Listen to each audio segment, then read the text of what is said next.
I would too. At 10 seconds go. In the end, everyone submits to book it.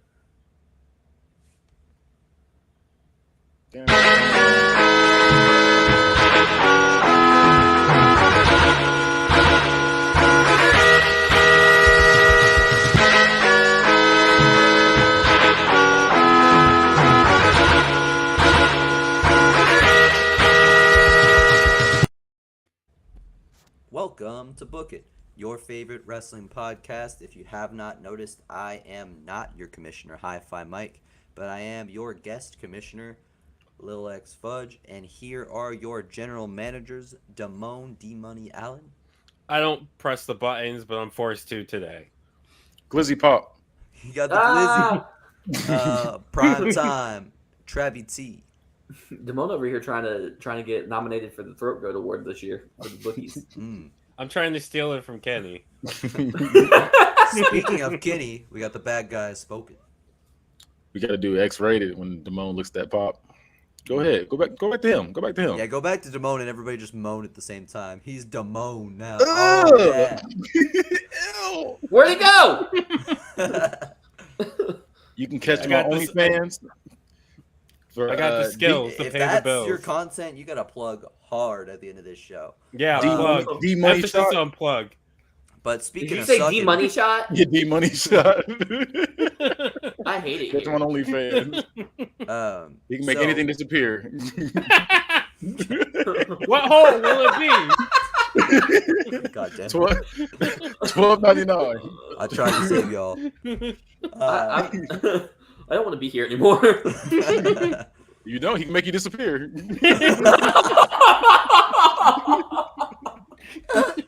Please no. But anyways, speaking of sucking, we have Primetime Wow. Travie T presenting his Book It verse. You better hope you beat me, motherfucker. All jokes aside, we have been doing our Book It verse trilogy for quite some while, quite some time, not quite some while. Quite some while now.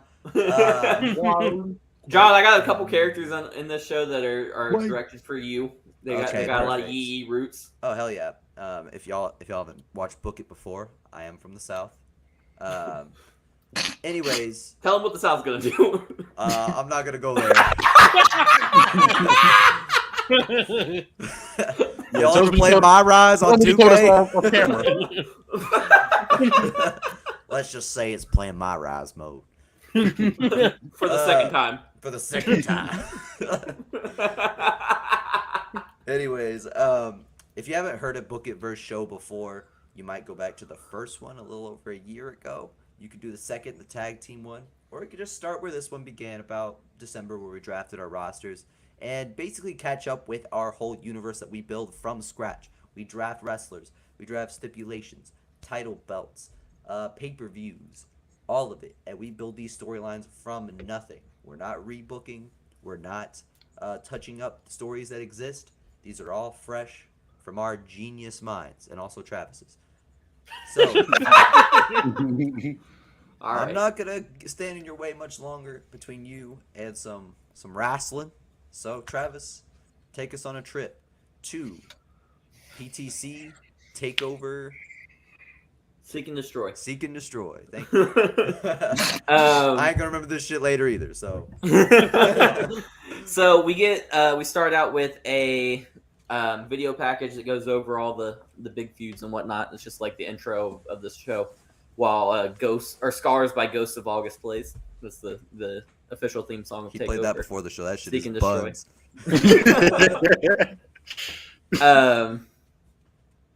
The instrumental goes hard though.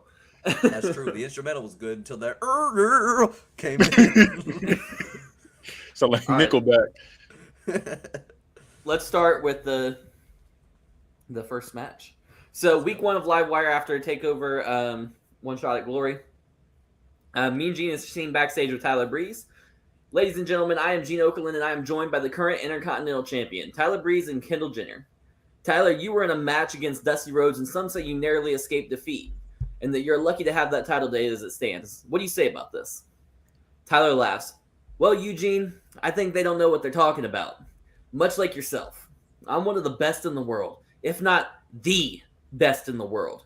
If the jealousy of these low-life scumbags is something you think I pay any mind to, you're dead wrong, Eugene, buddy. In fact, I'm so unbothered by them, I'm going to forget them altogether as I take this beautiful babe on vacation. Around the world in 8 days. What do you say, Kendall? The two kiss while Mean Gene looks disgruntled and the scene switches. So that week on Rebellion, Jay Briscoe faces Charlie Haas in a 27-minute match. Jay Briscoe, that's good. That's gonna be a good You're match. torturing your viewers, man. Jay Briscoe ends up winning with the Jay Driller. Speaking of After drillers, that- look at Damone with that pop.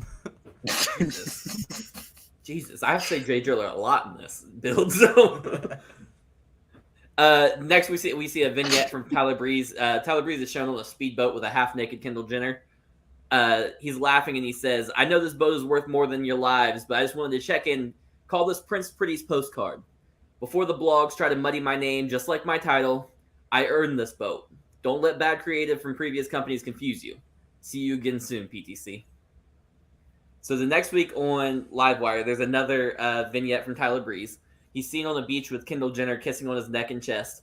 Breeze insults the fans and talent of PTC and tells them to step up in his absence so he can have a real worthy challenger. Rebellion that week sees a final vignette. Tyler Breeze is seen boarding his private jet. He tells the world that he returns to PTC. I fucked up my own company name. PTC tomorrow night. I was. Tomorrow night on Alpha. So Tyler Breeze makes his return to PTC at Alpha, facing a local talent. He beats him pretty easily, about 3 minutes. After the match, Breeze grabs a microphone. He says, "You ugly fools boo me, but we all know without me, PTC just feels unremarkable. Without me, there's just something missing. That something is grandeur. That something is charm. That something is magnificence. I am better than all of you. Be grateful to breathe the same air as me, bozos." Breeze Man, tosses the mic bozos. and heads to the back. You said what? You just said bozos on air like he's a whole ass 6th grader. He's gonna be like, Elba's ratio. He goes on to I lost my place. Oh, sorry. So next week on Livewire, Jay Briscoe and James Storm have a back and forth match. Briscoe ends with the Jay Driller. Tyler Breeze has a promo that night and said he goes to the ring. He speaks to the crowd. "I took multiple shows off. I gave up the spotlight. I hoped somebody's star would finally catch fire. Someone could finally catch a break and look like a real threat to me. But nobody did. Nobody could step up in my absence. You all failed. I know there's nobody that can fill these shoes. I know there's nobody that can stand next to my presence. But at least look credible. None of you have earned that. None of you earned validity to be a credible opponent for me. You all are pathetic. Maybe I'll go on an indefinite vacation because none of you deserve my attention." That week on Rebellion, AJ Styles and Jay Briscoe go to war. Briscoe gets the win after a avalanche Jay Driller. Jay Briscoe grabs a microphone after the match. He's bloodied and gassed. He says, "Hey, I want to give my props to AJ Styles, man. That is what a real champion looks like. I know you don't have the belt anymore, but your actions make you a champion. I spent my whole life, or my whole career, wanting to be a pro wrestler. AJ Styles is a pro wrestler. Dusty Rhodes is a pro wrestler. But we got guys out here calling themselves champion, but they're more worried about the vacations on private islands than they are showing up and showing out for the PTC universe every single night. I'm not here to win no beauty pageants. I'm here to put my nose to the pavement and fight till there's no one left. Tyler Breeze, you're what's wrong with professional wrestling, and mark my words, here soon I'm going to take that belt from you. And I'm going to show the world what a real pro wrestling champion looks like." Jay Briscoe drops the mic and heads to the back. So the next night on Alpha, Tyler Breeze is seen in an airplane on a vignette, and he tells Jay Briscoe not to blame Breeze for his shortcomings in his career, and don't envy Breeze for living his best life while Jay is still stuck on a chicken farm in Sandy Fork, Delaware. Instead of focusing on Tyler Breeze, maybe Jay should live a little. Breeze then hooks on a parachute and jumps out of the plane to skydive. Directly after this vignette, Jay Briscoe has a match with Taka Michinoku, and he just blazes through him. The next week on Rebellion, Jay Briscoe versus Charlie Haas in a rematch. Again, though, Jay Driller puts Haas down. Jay Briscoe grabs a microphone after the match and says, "Breeze, get your ass out here. I know you're back there, so come on out. I got something to say, and I want to say it to your face." Breeze's music hits, and he and Jenner walk out and stand on the stage. Briscoe continues talking. Tyler, you are exactly what's wrong with professional wrestling.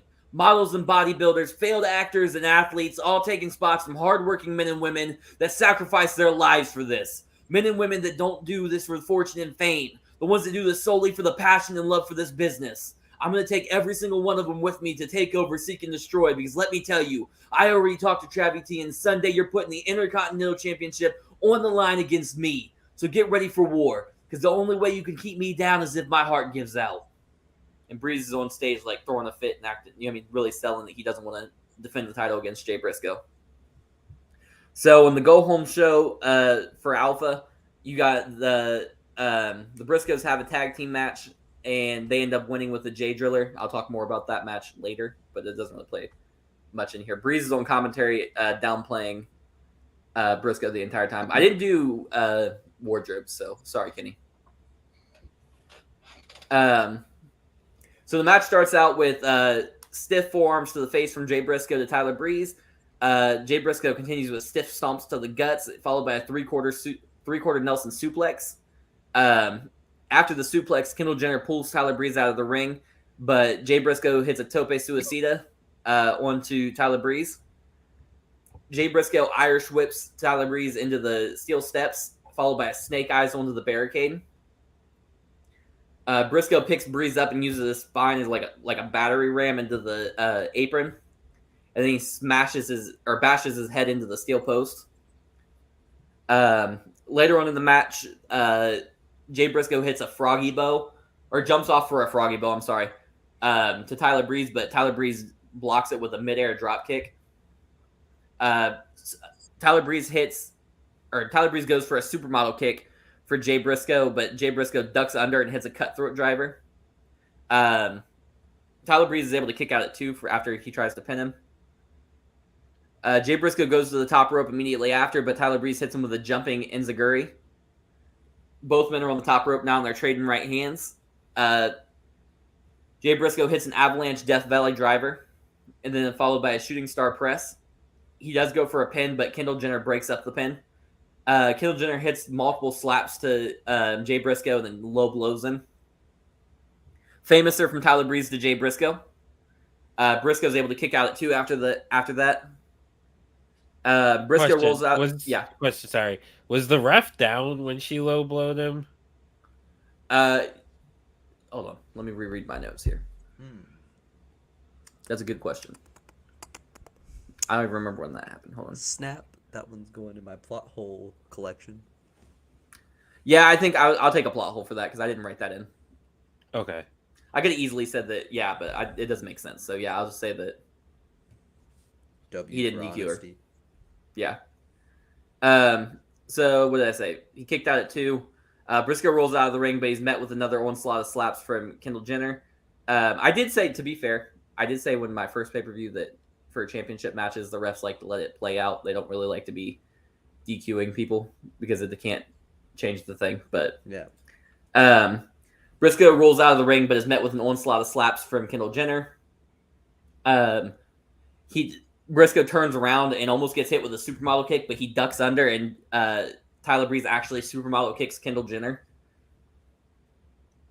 Slingshot double foot stomp from Briscoe to Breeze, followed by a leg hook brainbuster. Briscoe hits the Jay Driller, followed by a froggy bow for the pin and the win. I have something that directly ties into the aftermath of this match. You want me to do it after? Yeah. You rate, or you want to do it together? Still do it. It's all together. All at once? Okay. Yeah. So, a little backstory for this is, so the lights go out as Briscoe's celebrating with the title. The lights go out, and a vignette starts to play on the screen. For the past 4 or 5 weeks, there's been vignettes of like the same style of vignettes about a monarchy coming to PTC. When the lights come back on, Briscoe is surrounded by Jerry Lawler, Walter, and Nigel McGuinness.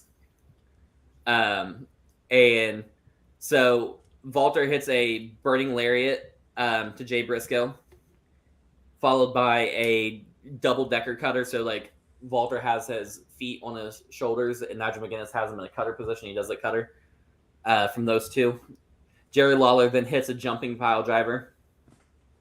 The three of them take Jay Briscoe out to the announce table and put them onto Walter's shoulders.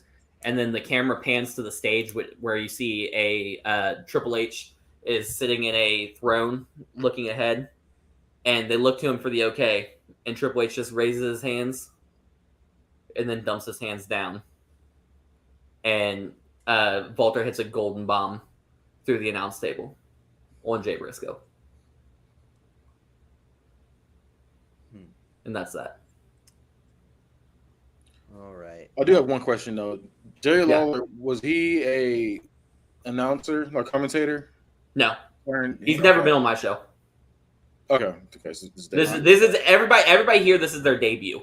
okay. And this is like Memphis. Those four. This is like Memphis. Yeah. Jerry Lawler, right? Yeah, Not this isn't like, old man Jerry Lawler. This is like main event Jerry Lawler. He's not gonna be a main event here, but like NWA. yeah, Jerry Lawler. Mid South or I whatever have it is. comments, but not my number yet. I'll probably come to my number after I give my comments. Okay, so I'm gonna. Go Come ahead. on, if you got a number, go first. Oh yeah, I was gonna say I'm gonna give you a 4.95. Okay. The only thing I'm taking the 5 cents off is because of the issue DQ. with the DQ. That's fair. Because like if it was like a slight thing where like she pulls him out or something, but you had her like completely like low below him, I kind of feel like at that point the ref's got to do something. But I like the faction. I was worried that was just the three, and like you were having Jerry Lawler be the leader. And like, That's what I wanted everybody to think is Jerry Lawler was the leader until the reveal. Okay. I liked it. I like that you had Briscoe win. I think that was the right decision. So yeah, I'm gonna give you a 4.95. I'm glad Damone said something because I'm gonna be the hater here. I already know it. I disagree with Damone on just about everything he said. I don't like that you had Breeze lose. I don't like that Jay Briscoe was singles in the first place, but I can't hate on that. But I don't like it. Why though? I was just curious. I don't know. Like some guys, to me, like they're great in tag teams, and they're too synonymous with their partner to be. He's the ROH World Champion. Was he? Yes. Yeah, he's multiple been times. world champion before. He's been damn. single a couple times. Has he? Damn. Yeah. Yeah. Damn. I didn't know that. Mark Briscoe's the one that's never won anything by himself. Oh, Yeah. Okay. Yeah. Jay's he's the Matt Hardy of the team. You mean the Jeff Hardy? No. He's the Jeff Hardy in terms of personality, like being able to be the world champion, but he's the better wrestler, the better talker, which is where Matt Hardy is. Matt Hardy is the better wrestler and better talker. Right. Anyways, continuing on, I felt like a lot of the promos, because I appreciate you being more concise than usual. I did notice the effort Don't on get that used front. to it. So that's not a good sign. But the one time you were concise, I felt like you did kind of get a little generic on some of those promos, and I didn't like the Breeze vignettes as much as I should have. Like the concept of the Breeze vignettes, I like, but I don't like how they were executed. There's like step up, like okay. Yeah, I mean, I didn't write the actual promos for the I know. vignettes because I wanted to save time. But Yeah, I got you. also, just before you finish your thoughts, sorry, just You're because I good. want to say this. You're If I stumble through the matches, it's because I'm doing spots only, and I've never done spots only. That's fair. So like, give me a little bit of a break Yeah. there. All right. And I also didn't like Briscoe's promos in response, where it's just like it's very typical, like we're the hard workers, yeah. I don't know. It was pretty generic to me, and I'm not digging this new faction either. Okay. I think it's it's nasty to me. How much of a hater do I want to be? Like I'm trying not to be. Wait. So wait, I got a question for you now. So are you judging it because of the people we know are in the faction, or are you judging off the material he gave us? Because if you're judging it off of people off the stuff from before, that's not fair. I will say that. I will say that. It's kind of a combination, I'll be honest, because like we only have one, like 3 minutes of content to go off of, right? Yeah, but you got to judge the 3 minutes of content. You can't just judge it because But if you know who these wrestlers are, you're gonna judge them for what that. you've seen before. It's not like Triple H has never wrestled a match before showing up in PTC. Like it's not like Jerry Lawler's never wrestled a match before showing up in PTC. Like they have that credibility somewhere. You know what I mean? So you're judging the combination. From what we heard from Travis before is what you're saying. We haven't heard anything from them in Travis before. What I'm saying is, I disagree on your philosophy on that. Just because I say John's always going to judge for everything, even stuff like I don't know. I even just think stuff that's not canon because these aren't brand new wrestlers. I feel like you. They're but not, they could be. I could say these are wrestlers you've never seen before. Well, if you clarify that Triple H has never wrestled a match before this, I'm not going to because that's not my plan. I'm just saying I could do that. Yeah, because they're known from somewhere. We know who these people are from somewhere. We know what their movesets are going to be. We know what they are. Anyways, I don't know. I'm gonna give this a 2. I really didn't like much, and that's all over the place. I didn't want to be too mean, but man, no, dude, do your thing. It just kind of it missed a lot of key points for me. Okay.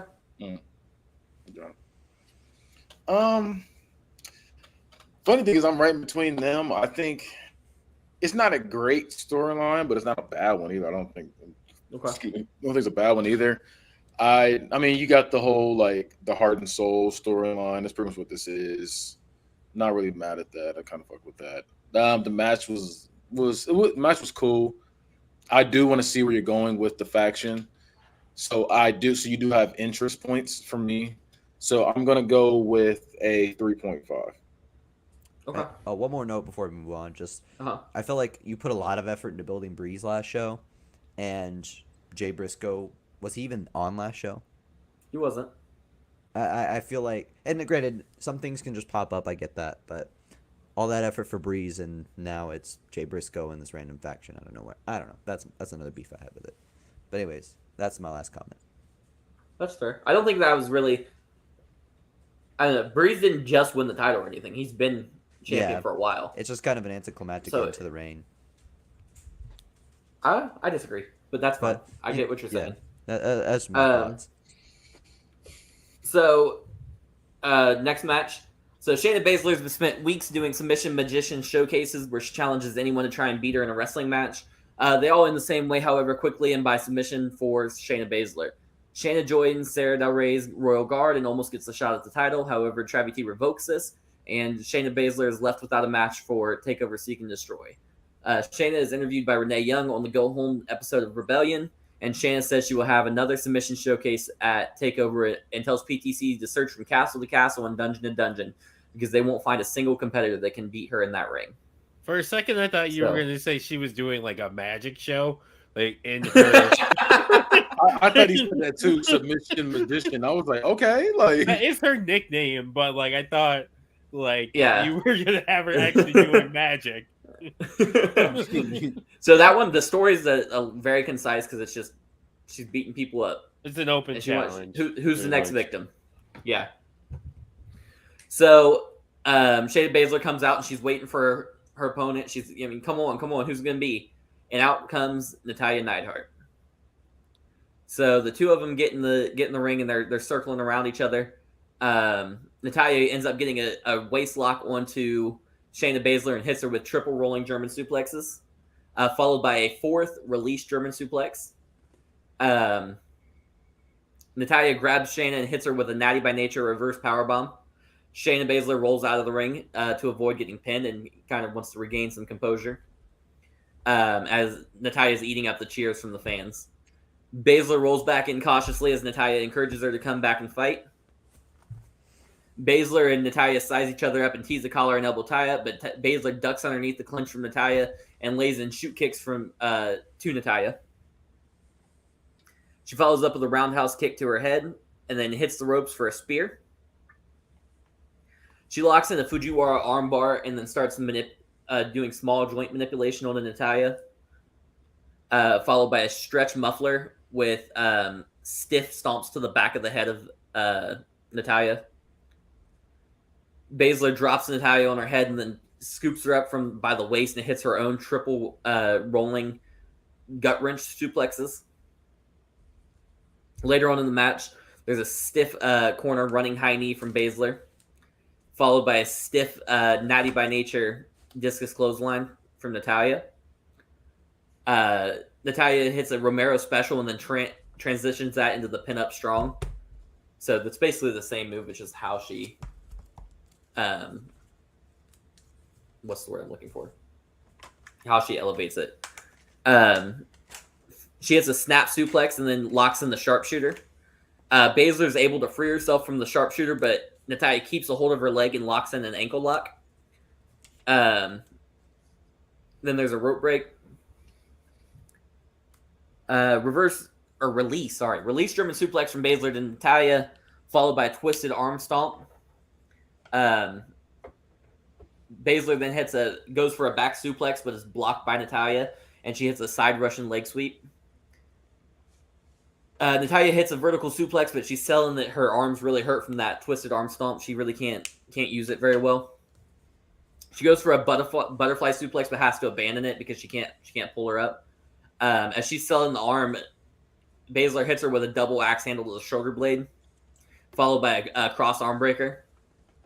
Natalya grabs the ropes for a rope break, and Baszler hits multiple stomps to the shoulder and spine. As Natalya's starting to back away from the ropes, Shayna locks in the ace of spades. Natalya's struggling to get up. She can't break the hold. Finally, Natalya uses her strength to work herself to a 4-point base and then finally up to her feet. She's stumbling around, but the ace of spades still locked in, and Baszler's on her back. Finally, Baszler drops to her feet, but keeps the ace of spades locked in. Natalya jumps up and pushes herself off of the turnbuckle to try to break the hold. And Baszler ends up landing on her back, but she maintains the grip for it. But Natalya stacks her for a pinfall. 1, 2, 3. Wait, so she had on her body like a rear naked choke, and so she kicked off the turnbuckle to get the pin at the end to win it? Yeah. So she drops off of her, she doesn't have her feet wrapped around her, but she's still got the rear naked choke locked in. Does that make sense? And then she basically drop kicks the turnbuckle. She falls backwards like this, and she's holding on to the rear naked choke like this. But she's got I'm trying to think of how to show you. No, I get it. I know what you mean because it's been done before. I've seen it happen before. Yeah, a lot actually, decent amount. I can only think of one match, but I didn't know. That was the end of the match, yeah. The match. I mean, basically the end of the match. I mean, Baszler's throwing it, Natalya rolls out of the ring and is doing the I outsmarted you kind of thing. And she's cheering with the crowd's going crazy, and Shayna Baszler's throwing a fit in the ring that she lost. So who's the heel here? Shayna, for sure. She's been beating up everybody, and she's part of Sarah Del Rey's Royal Guard. Okay, so no, I'm just saying the reason I asked that is because she's not a heel too. Because the way I don't know if it's because the way she won, or is she like an opportunist, or she just happened to get lucky that way. I think it was just more so so the way I was thinking of it when I wrote it was Shayna's been the reason they call her the submission magician is because she can pull a submission hold out of nowhere. Yeah. She's always 5 steps ahead of her opponents in the ring, and Natalya was able to be the step ahead in that moment and get the pin. Okay. And it wasn't something that Shayna was really even looking for because Shayna is so focused on getting the submission that she doesn't even think about pinfalls. I'll be pretty concise with mine. It wasn't a huge story-based match. It was just a nice kind of wrestling-based kind of thing. Wasn't anything really wrong with it story-wise, but not a lot right with it either. Just kind of there in terms of story. Match was fine. Competitors are fine. I'm cool with it. I think it's a little bit above perfect mid. I'm going to give this a 3.3. Okay. I thought this was going to be the one that everybody hated. No, ain't I don't hate it. I just kind of the story there really wasn't much of a story there, and I wasn't really mad at it. It just felt kind of let's see these two powerhouse stiff competitors go at it. Like just kind of just more about the match than it is about. Would you say they're powerhouses? Natalia and Shayna Baszler. Shayna is. I would say they're both they're technicians. They're both technicians. I think, but they're more like bigger technicians. So it's like they can kind of. I feel what you're saying. I feel because that is what I wanted them to be fighting, basically. Like that's what I'm saying. That's what I'm saying. So you're giving us a fight, pretty much. Yeah, is what I'm trying to say. It's more about the fight. It's really about the story. So it's not really weekly show kind there of story wise. I just feel like it's gonna build. I just feel like with this ending, I'm just judging what I got right now. Yeah, no, I know. So from the way it ended, I don't know. It just ended kind of sloppy to me. You probably got something planned for it, so give you that. But I'm gonna go with a 2.75. I think the actual match is where the 2 is for real. Where the 2.75 is pretty much all match. I just don't like the ending. And the storyline was kind of lacking. So that's where I'm at with that. Question: the match you're talking about that you've seen it in, was it a Bret Hart match? Because that's definitely a Bret Hart spot. Yes. Oh, okay. It was Bret Hart versus Stone Cold Steve Austin. Was it Stone Cold? I couldn't remember. Yeah, he had the $1 Million Dream. I was watching Broken Skull sessions, and they were going over that spot, and I saw it, and I had already written this match, but I was trying to figure out a way to get because I wanted like a shocking like pinfall victory. But I needed to figure out how to get that forward, Natalia, and I saw that spot, and I was like, "Oh, that's exactly what I'm going to do. I'm going to put that." I'm going to say one thing, CM Punk, I love you, man, but you've caused so many people to suck off Bret Hart, and it's making me so mad. I'm not sucking off Bret Hart. That was a good spot. They're like copying his matches and everything. I was like, man. Here's another thing I'll say. Here's another thing I'll say about that too. To why I'm saying I didn't like the ending too. I personally feel like that ending would have been better on a regular night than a pay-per-view, is what I'll say. Okay. I know you said you saw it in Stone Cold versus Bret Hart, but to me, like I don't remember that match at all. I'm not gonna lie to you. But no, I'm not saying it's something like that. I just don't remember that shit. I saw that shit when I was a kid, and I don't remember that shit ever since that. But yeah, it just felt like that's a regular night kind of thing. Like you roll out the ring, you're like, oh shit, like you're surprised. But for a pay-per-view match, like we're getting hyped for this pay-per-view, and it ends that way. I don't know. It wasn't really feeling that ending. Is what I'm saying. Okay. I kind of feel like this necessarily didn't feel like a pay-per-view match. I've agreed. I don't like it's a good finish, and it makes sense. I'm pretty sure I've used this finish too before, but and I think the match would be good. It would be more of a match I would enjoy over. I feel like John. It's because it's very technical. I'm gonna give you a 3.25. Okay, I'll take that. I'll take all of those. I'm not mad at any of that. I like this better than your first match, so I don't see why this was the one that it was a good weekly show match. Like if you had put this on a weekly, it would have been fine. Like I would probably give it a 4 on a weekly. We're gonna hit an ad real quick. Okay. Are you tired? Tired of those other energy drinks hitting you with a short burst of jittery energy, followed by a crash that leaves you with less energy than you had before? Well, fear not, because Ray's energy drinks are specifically formulated to get you going without making you jittery and keeps you from crashing. With 0 sugars, 0 calories, and better caffeine than a cup of coffee, Ray's energy drinks are the #1 growing energy drink on the market. With flavors like Baja Lime, Sour Gummy Worm, Guava Mango, and Strawberry Colada, Ray's has some of the best tasting energy drinks available. You can get a case of Ray's right now by going to repsports.com and using promo code T1THREE when you check out to take 15% off of your next order. That's promo code T1THREE for 15% off of your next order of better, tastier energy.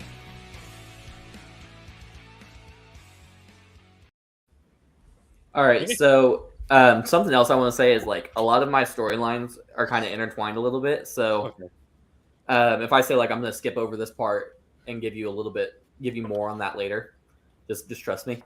I did that with the Breeze build, but it's going to happen more often throughout here. So next match, so we see on Rebellion week 1, we see Renee Young backstage. She's interviewing Shelton Benjamin, and Shelton Benjamin's just talking about how since he got with his new coach Arnold Scotland, that he's been able to turn his career around, and he's really stepping up and finally reaching his potential. Who's Arnold Scullin? He's a old manager. He was Bruno Sammartino's manager and Bob Backlund's manager. I thought he fit a good role for just being like a coach, just on the sidelines shouting instructions, not really a mouthpiece or anything. So, so after he says this, we hear clapping from off camera. The shot pans wider, and Raven and his flock are seen approaching. Raven begins to speak to Shelton Benjamin. Congratulations, Shelton. Truly, congratulations. You saw you were a waste of potential, and you did something about it. You remind me so much of my fledglings. I am interested, though, how Mr. Scullin's coaching stacks up against my own guidance.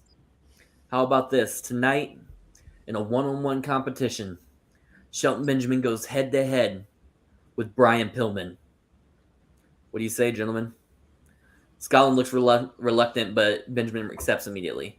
The two men have a 14-minute match that ends with Benjamin being pinned after eating a springboard lariat from Pillman.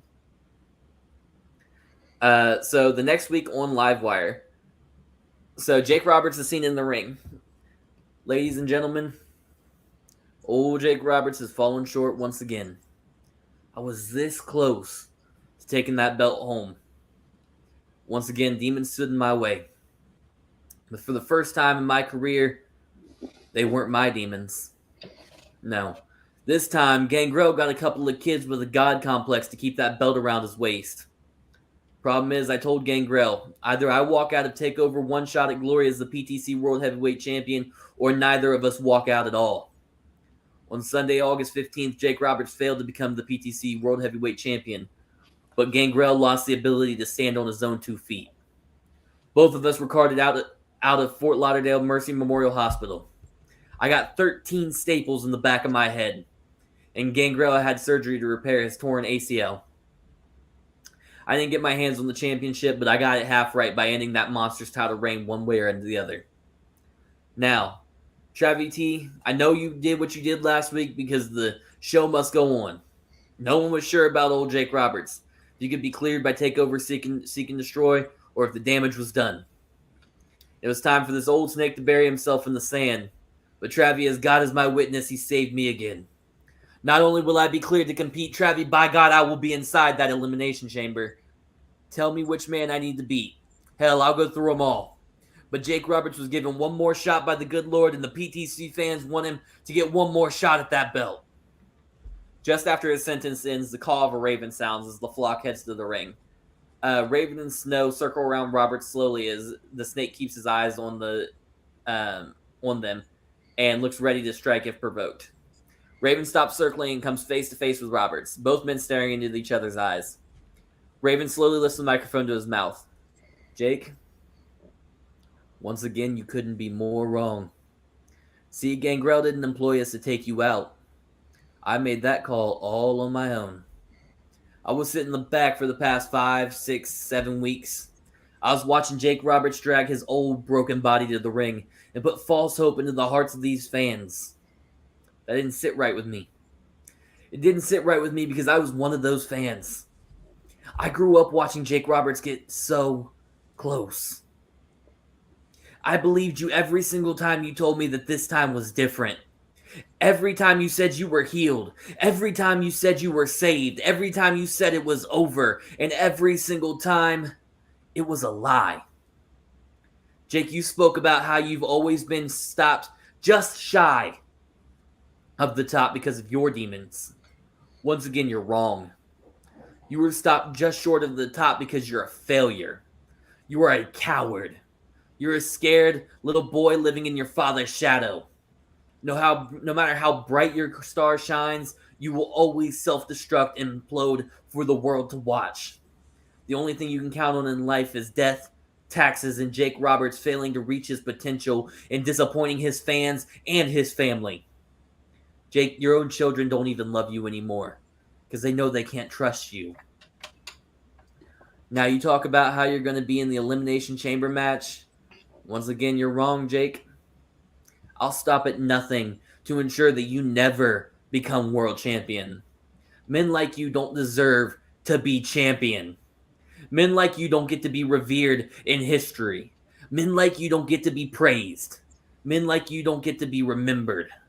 Most importantly, men like you don't get to be worshipped.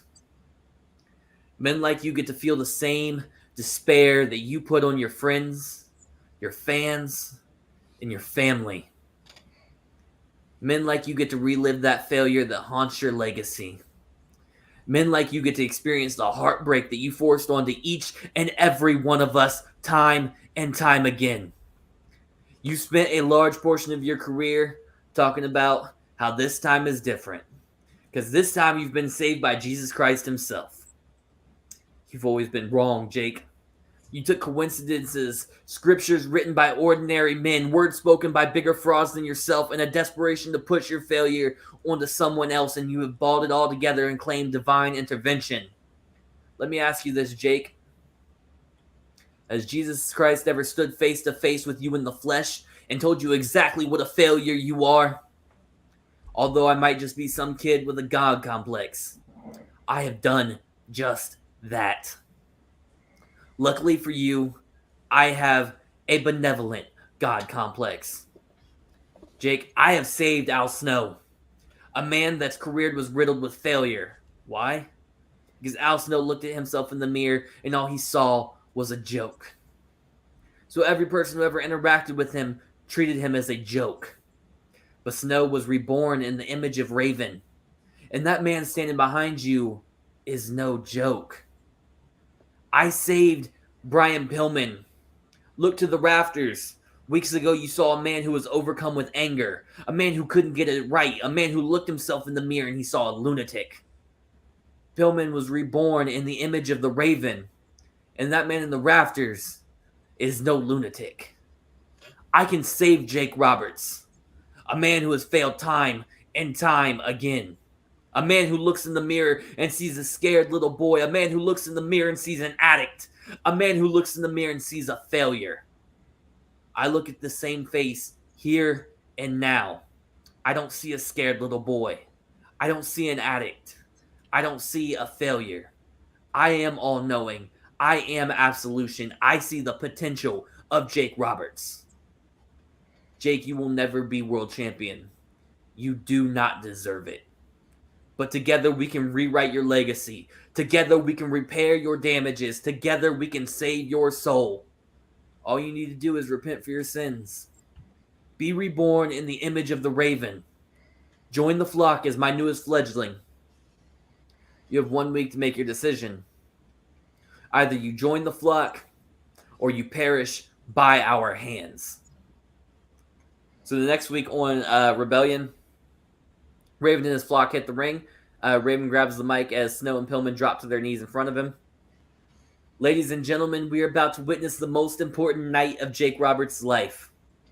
Tonight, Jake Roberts sheds the skin of a snake to be reborn into the image of a raven. Tonight, Jake Roberts admits his failures to the world and asks for forgiveness at the feet of Raven. Tonight, Jake Roberts shows the world he is finally ready to be saved. Jake Roberts has taken a huge step for his future and an even bigger step to repair his past. Jake is finally being the role model we all wanted him to be growing up, setting the example each and every one of you should follow. You can all join the flock. You can all be reborn in the image of the Raven. Quote the Raven, nevermore. Snow, Pillman, and the crowd all say that last line with Raven in unison. Raven then raises the mic back to his mouth. It is my pleasure to welcome my newest fledgling to the flock. Ladies and gentlemen, Jake Roberts. Jake Roberts' music hits and Roberts walks out to the ring. Jake, we all know what you're here for, what we are all here for. Either you're going to drop to your knees and beg for forgiveness, accepting your failures and being reborn in the image of the Raven, or the flock ends you and your legacy once and for all. Jake Roberts nods his head and holds his hand up, asking for a moment. Jake looks perplexed, struggling with what he is going to do. The crowd chants, "Don't you do it." Roberts finally raises the mic. Raven, I have just a few things to say before we go any further. The last 7 days have been full of introspection. I've thought long and hard about what you said. You're right, Raven. I am a failure. I am an addict. I am a man that reverts back to being a scared little boy who, no matter how bright my star shines, I am stuck in my father's shadow. Time and time and time again. I have failed myself, my fans, my friends, my family, my very own children. Every time I think I've beaten this disease, and every time I think I've finally moved past my transgressions, I get pulled back to the gutter again and again. Just like clockwork, my failures haunt me daily. Then I thought about my religion. I thought about it, and again, you're right. I have taken my unwillingness to accept my failure and pushed it into need for a savior. Maybe I've taken these coincidences and called them my saving graces. Maybe I took the preacher's words to heart a little too much.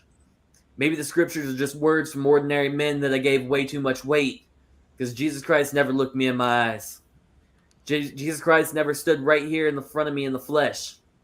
Jesus Christ never once told me what a failure I am. But the more I thought about those things, the more I realized just how wrong you were. Jesus Christ never stood me because he never needed to, because he was always standing right beside me. Jesus Christ never looked me in my eyes because he was too busy looking right into my heart and soul. Jesus Christ never told me what a failure I was because he was busy telling me that I was perfect in the eyes of the Lord. Raven, I'm no fool.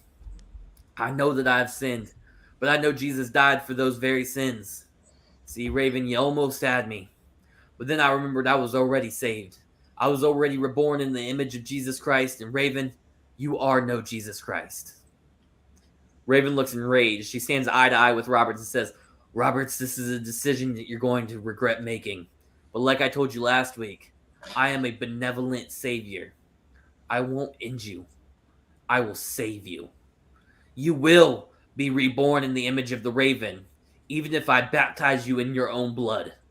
Quoth the Raven, nevermore. As Raven finishes his words, Snow and Pillman assault Roberts, beating him down before bringing Roberts to his knees. As Snow and Pillman hold his lifeless body up, Raven grabs Roberts by the face, talking to him inaudibly, then snatches Roberts up and hits him with a DDT. So the next week is going to be, or next week on Livewire, you've got James and Lance Storm versus Brian Pillman and Al Snow. They're having a good match, good back and forth match, but Jake Roberts interferes and attacks Raven and his flock, causing the Storm Brothers to be disqualified. In the end, the babyfaces send the flock fleeing from the ring. That week on Rebellion, a video plays on the Travitron showing Raven standing at a pulpit in a church with Snow and Pillman kneeling before him. I knew that bringing Roberts to deliverance would not be an easy job. Roberts has always been his biggest enemy. Why would now be any different? But no obstacle is too big for Raven, not even Jake Roberts himself. The Raven is all-knowing, for in Greek mythology, the Raven was the messenger for the gods. The Raven is the Genesis. As in the Hebrew Bible, ravens are the first species mentioned. The Germanic peoples associated the raven with the fathers of the gods Odin. Ravens were the eyes and ears of Odin, his thoughts and his memories. Hindu religion shows raven as ancestors that have passed on, as well as symbols of multiple deities. Siberian culture sees the raven as the key figure in creation. The Old English word for raven means keen to battle and bloodshed. Celtic traditions associate ravens with warfare and the battleground. Serbian poems depict the raven as the symbol of bloody death after a battle. No matter where you look in the world, no matter what culture or religion you fall to, at the end of the day, ravens are the beginning and the end. Ravens are creation and destruction. Ravens are all-knowing, all-seeing deities. So at TakeOver, Seek and Destroy, it will be the end of Jake the Snake Roberts and the beginning of a newfound legacy. Jake Roberts will be baptized in the bloodshed of the battlefield and be reborn in the image of the Raven. At TakeOver, Seek and Destroy, it will be Raven versus Jake Roberts in a Ravens rules match. Quote the Raven, nevermore. On the final episode of Alpha before TakeOver, Jake Roberts appears on the Travitron. Roberts is sitting in front of a fire pit. Many men have tried to extort me, exploit my addictions and my failures for their gain. And they've all fallen in the end. Now, Raven, you look to do the same, and I expect no different results for you. Raven, I heard all your stories earlier, but you conveniently left one out. Aesop wrote a fable about the raven and the snake. The raven saw the snake in a vulnerable position, and since the raven was hungry, it decided to swoop down and take the snake for dinner. The snake had other plans, though. As once he was bitten, the snake turned and writhed and wrapped himself around the raven and bit the raven with his venomous fangs. The raven dies at the end of this story, but not before admitting to the snake that his death was just. Raven, at TakeOver Seek and Destroy, you'll be the one who's baptized in your own blood. So the match starts with Raven's flock circling around Raven and Roberts. Raven instructs the flock to attack. Snow and Pillman move in and start to assault Roberts. Roberts fights back with stiff punches holding his own. But a discus clothesline from Raven to Roberts sends Roberts down. Snow and Pillman grab steel chairs and hit repeated shots to the body of Roberts. They then set up a chair like someone's going to sit on it. Raven Irish whips Roberts into the ropes and then hits a drop toe hold and makes his face smack off of the setup chair. Snow goes to grab Roberts off the ground and he gets hit with an eye rake from Roberts and then he gets tossed out of the ring. Roberts hits Brian Pillman with a chair shot to the head. Roberts puts the chair on top of the top turnbuckle, so it's kind of like laying like diagonally across the ropes. And then he hits a snake eyes onto the chair to Raven. Roberts pulls a small black drawstring bag from the ring apron. He shows it to the crowd before opening it and pouring out hundreds of thumbtacks onto the canvas. Roberts grabs Raven, pulling him to his feet. As he does, however, he gets hit with a top rope drop kick from Pillman. Al Snow pulls Roberts out of the ring and hits him with a super kick, followed by then Raven comes out and hits a Russian leg sweep into the guardrail. Snow and Pillman set up a table and put Roberts on top of it, and Raven hits a pile driver through the table to Roberts. Later on in the match, there's a rope hung Raven effect DDT from Raven. He goes for the pin, but Roberts kicks out just barely at 2.5. Raven throws Roberts out of the ring and starts shouting orders to Snow and Pillman. Snow and Pillman bring multiple ladders into the ring. They set them up side by side with each other. They then both men climb up the ladder and grab a third ladder that's leaning on it and set it in between. So it's like these are the two ladders and the third ladder's like this in between them. Al Snow goes out to grab Roberts, but Roberts throws a snake on the Snow. Pillman goes to attack Roberts, but is hit with a back body drop onto a trash can. Raven drops to the outside, and the two men exchange big right hands. Raven grabs a barbed wire baseball bat and strikes the ribs of Roberts. But Roberts is able to overpower him and take the baseball bat basically through the brawl, and he hits Al Snow in the head with it. He then ties Raven up in the rope. So you know how you get like the middle and top rope, and they'll have your arms stuck in there. Yeah, he does that, and he's on like the apron facing the outside, and Roberts takes the barbed wire off of the baseball bat and wraps his right hand with it and hits him with his signature punches, causing Raven to bleed. Roberts hypes up the crowd, but Roberts gets hits with a chop block from Pillman and a running clothesline combo from Snow. Snow and Pillman free Raven out of the ropes. They then pull Roberts into the ring. Pillman and Snow hoist both Roberts and Raven up onto the ladder at Raven's instruction. Raven hits a sit-out powerbomb through the ladder, off the top of one ladder, through the middle ladder that's set up like a table. He then hits a Raven effect onto the thumbtacks on Roberts, and then he pins Jake Roberts 1, 2, 3. I have a few comments. I liked this to start. I feel like you spun Jake Roberts in a pretty cool direction. I feel like you really. I do think the promos peaked early and then they kind of drug a little bit. Okay. But those first promos, heat. I will make one comment. Remember that crucifix match? In those promos, I was gonna use my signature phrase. They hate, but they copy. Because that sounded a lot like the shit I wrote with Raven and religious promos. So I'm not gonna ding you for that because I liked it when I wrote it, but you didn't. Okay. So I'm just reminding you of that. I obviously like it though, seeing that I wrote something similar. So I'm not gonna be a hater on that. I feel like you actually overachieved on the match. So Thank you. I do think, and people said this about the crucifix match too, but in the opposite way. I got too like anti-religious with mine. You got a little bit too pro-religious there. You're gonna have CYN show up in the crowd like, yeah, like fucking Braun Strowman's gonna be Jake Roberts' biggest fan. So I'm gonna give this a. Oh, sorry, I'm between two numbers. It's gonna be pretty high though. You want to hear the other people first? I'm gonna give it a 4.5. I'm gonna give it the higher number. Okay. I appreciate that. Okay, I have a question. Did I like stroke out and like hear a whole thing about Shelton Benjamin and stuff? Because I was confused. So there was I forgot that yes, Shelton Benjamin was even mentioned. Holy fuck.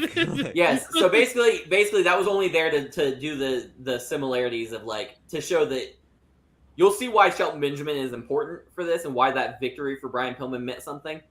But it was to show that Brian Pillman is no longer a loser. And he's I remember what you were doing with Pillman before. Yeah, because I remember that. That's why that was important, but he was not Shelton Benjamin was not a key member of this. He was just happened to be part of a build. Okay, because I was like, I forgot about him. From Shelton Benjamin, like I thought it was a whole Shelton Benjamin match, and then it veered into like this whole Jake Roberts thing. So I was like, did I imagine that?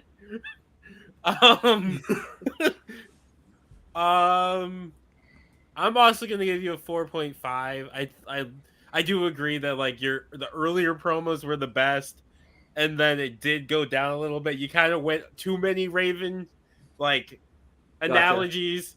At one point, I started to like kind of chuckle at how many different versions of the Raven you talked about. But overall, I do think you overachieved with the match. The one thing I was confused about, like you did like make a point that like is Jake.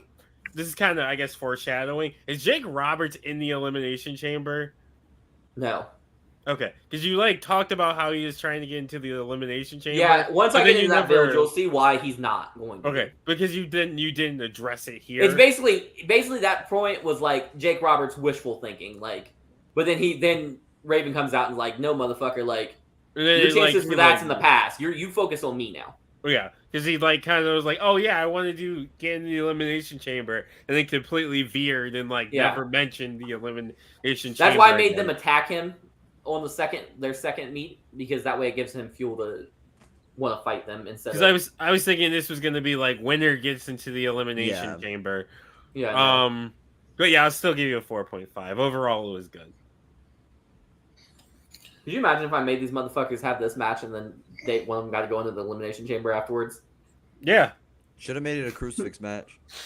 I thought you were for a second. I thought about it. I'm not gonna lie. They hate, but they copy. That's all I'm gonna say every time. Yeah, I think this.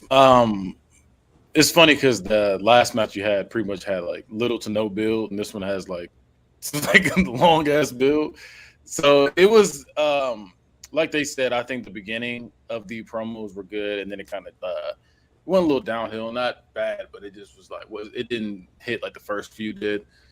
I think the match was good as well. I also was confused. I'm not gonna lie to you. I was thinking Shelton Benjamin was gonna be in the match too for some reason. I really did. I was like, okay. I forgot he was even a thing until Damone brought him back up. Yeah, I kept waiting for him to show back up. Yeah, I thought I was tripping. Like I was like, I could have sworn he said Shelton Benjamin. All right. So how I do my like stuff is I write out like everything that's gonna happen, like weekly, so I can see how it all plays out. So I have a lot of like everything ties together in my show. All storylines are locked in together and intertwined. You need that flow chart.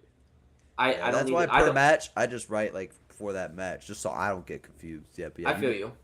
I wasn't confused. I didn't foresee you guys getting confused. So, but just for future reference, like, don't necessarily focus too much on who's in the matches for weeklies, and just focus on the overall build. We gotta start drinking mega caffeine before these Travis builds because my brain is too stimulated. But go ahead, Kenny. Sorry. No, just I pretty much agree with what they were saying. Like I said, the match was good, promos was good. I think that towards the end, the tail end of the promos were kind of a little weaker than the beginning. I just went with the solid 4 though. I didn't go to 4.5. I just went with solid 4. Okay, I'm not mad at that. All right. So that last one was real dark and personal and all that. This one's Give us not. some comedy. He's about to give us some. He's about to give us some bullshit. Yeah. No, it's not bullshit. This isn't bullshit, but Oh, man, it I is want some definitely a much bullshit. lighter. It's a much lighter, funnier. No, give me the bullshit. Story. I want You might the think it's. Who bullshit. knows? Maybe you guys think it's bullshit. I like. But Hey, I like the bullshit. TCW is full of bullshit. I give Mike like dick and balls like fucking 4s and 5s every time he's on the screen. Like, All right, so Kurt Hennig comes out to the ring and speaks to the fans. That's right, ladies and gentlemen, the perfect man is back. See, I heard about Gangrel, and that's just too bad. I suffered that same injury when I faced Jake Roberts a few weeks back, but being the perfect athlete that I am, I bounced back a little faster. The PTC should look into a drug test for Jake Roberts, though. I don't think crack is the only thing that man is on. PEDs are likely. But no matter, I came out here to simply be welcome back as the greatest pure athlete in all of professional wrestling. As he says this, MVP's music hits and the crowd goes wild. Kurt, I may not have heard you right. Did you just say you're the best pure athlete in this business? Because there is no man more athletic in all of PTC than your boy, MVP. I am the big baller, the shot caller. I am a bucket and a half. I'm faster, I'm stronger, and I can last longer than anybody in pro wrestling, baby. Ask your wife. Kurt Hennig laughs and says, just because you make up a fake name to get the initials MVP doesn't make you one, son. I am the absolute perfect specimen. There is nobody that can match my athletic prowess, especially someone like you. MVP raises his eyebrows and says, someone like me? What do you mean someone like me? You know what? It don't matter. I've spent the better part of 30 years busting white asses in every sport known to man. Let's have a competition. One-on-one athletic challenges. What do you say, Kurt? Are you up for a challenge? Kurt Hennig laughs and says, listen here, player. You're on. I thought that Player, he hits the yeah, real hard. he says and some other words too. So Crap is crap. on Rebellion, I forgot he did that. On Rebellion that week, MVP and Kurt Hennig have a bench press competition. MVP wins by benching more weight for more reps than Hennig can. Hennig says he gets to pick the next events because this was a fluke. On Livewire the next week, Kurt Hennig hits more home runs in the home run derby than MVP can, but MVP challenges him to do a game of horse on Friday night. Rebellion sees a vignette of MVP winning horse, but Kurt Hennig challenges him to a real American sport, bowling. Kurt Hennig wins after bowling a perfect game, but MVP says he wants to challenge perfect to the true American pastime, football, one-on-one in the Oklahoma drill.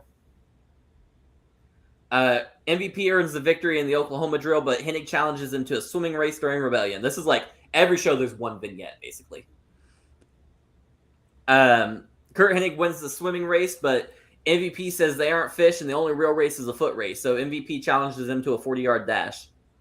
MVP smokes Kurt Hennig in the 40-yard dash, but Hennig says it was supposed to be sports, not random athletic trials, so he challenges him to a solo tennis match on Friday night.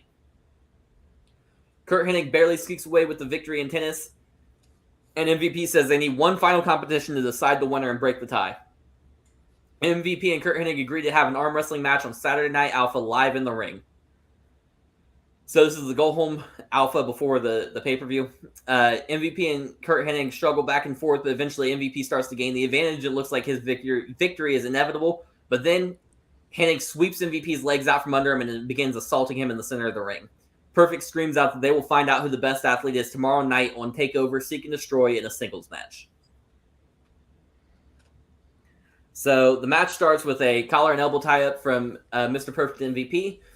Perfect locks in a headlock, but MVP shoots him off.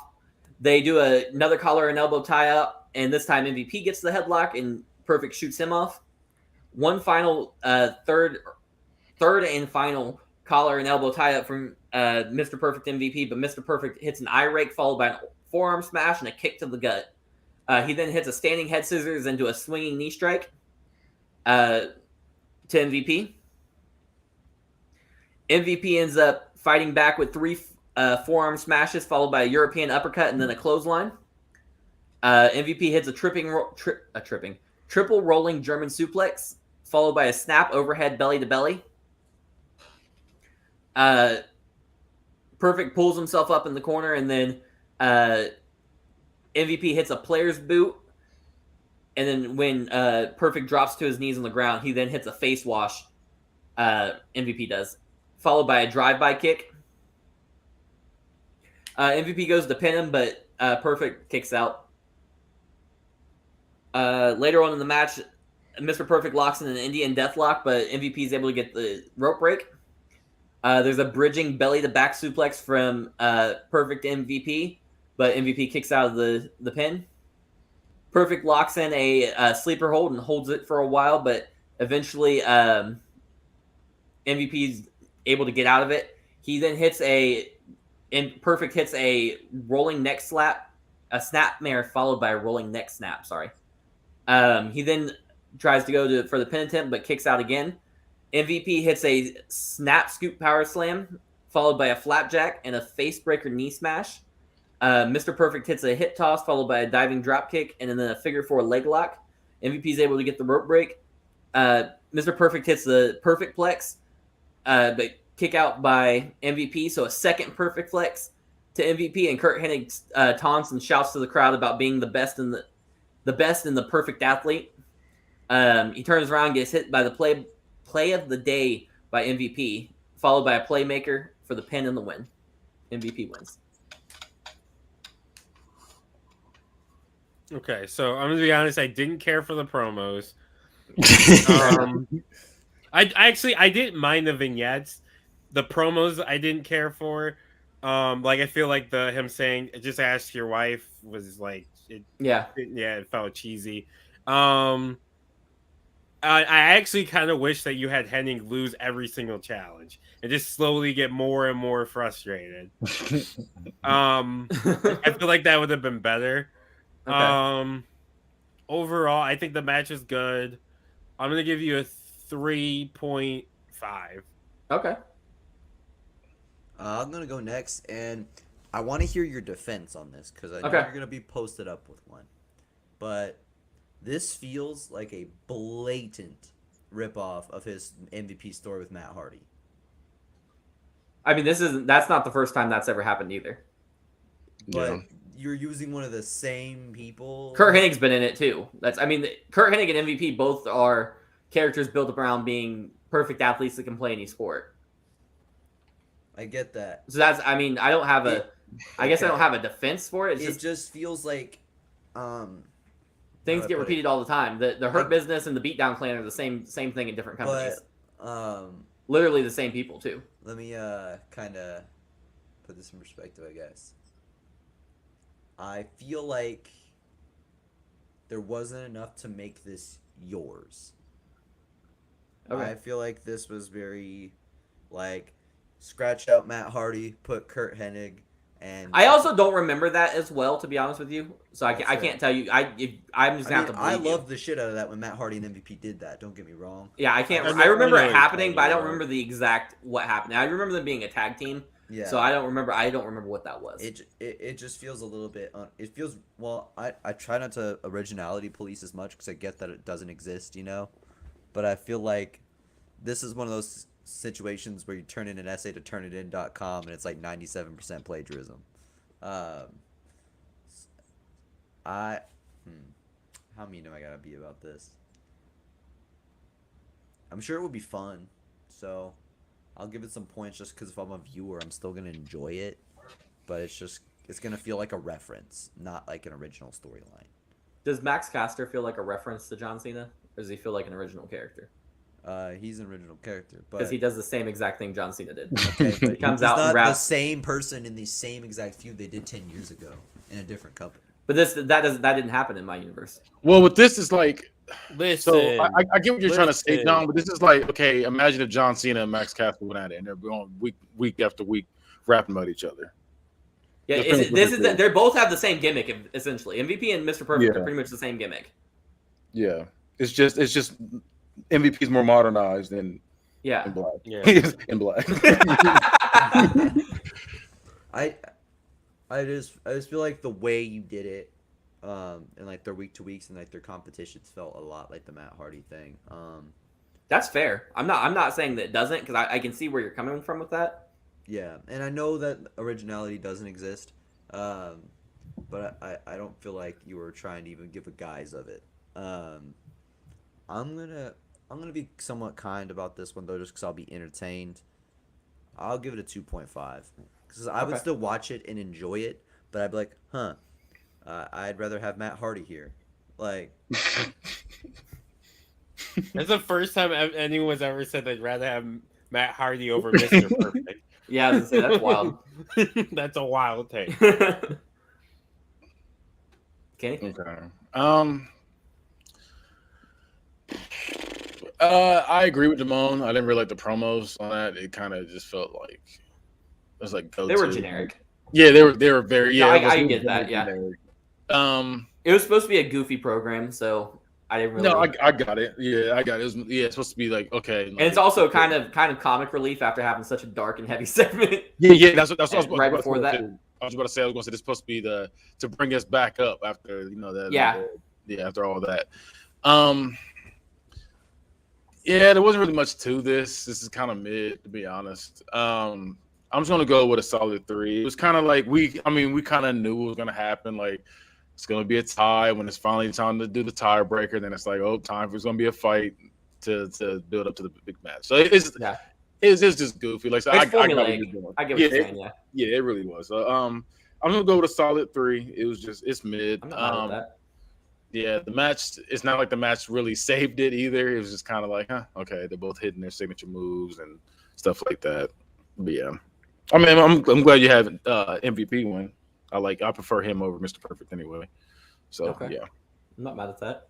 But all I think that's why I said having like Mr. Perfect losing every time would kind of have broken up the formulaic of back and forth. Like they're gonna end up in a tie, and then the heel is going to almost lose and then just cheats or and then on top of them. that, if you do go that route, then it's like, okay, they're calling him Mr. Perfect. Now it seems self-proclaimed now at this point because it's like, okay, you're not as perfect as you think you are because you're losing every week.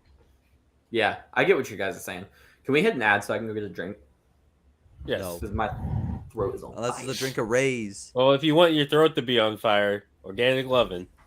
Oh, wow. Your body and the bodies you're loving deserve nothing but the best. Organic Lovin' is the only adult subscription box that includes eco-friendly body products, from body-safe adult toys to sex-positive books and erotic seminars.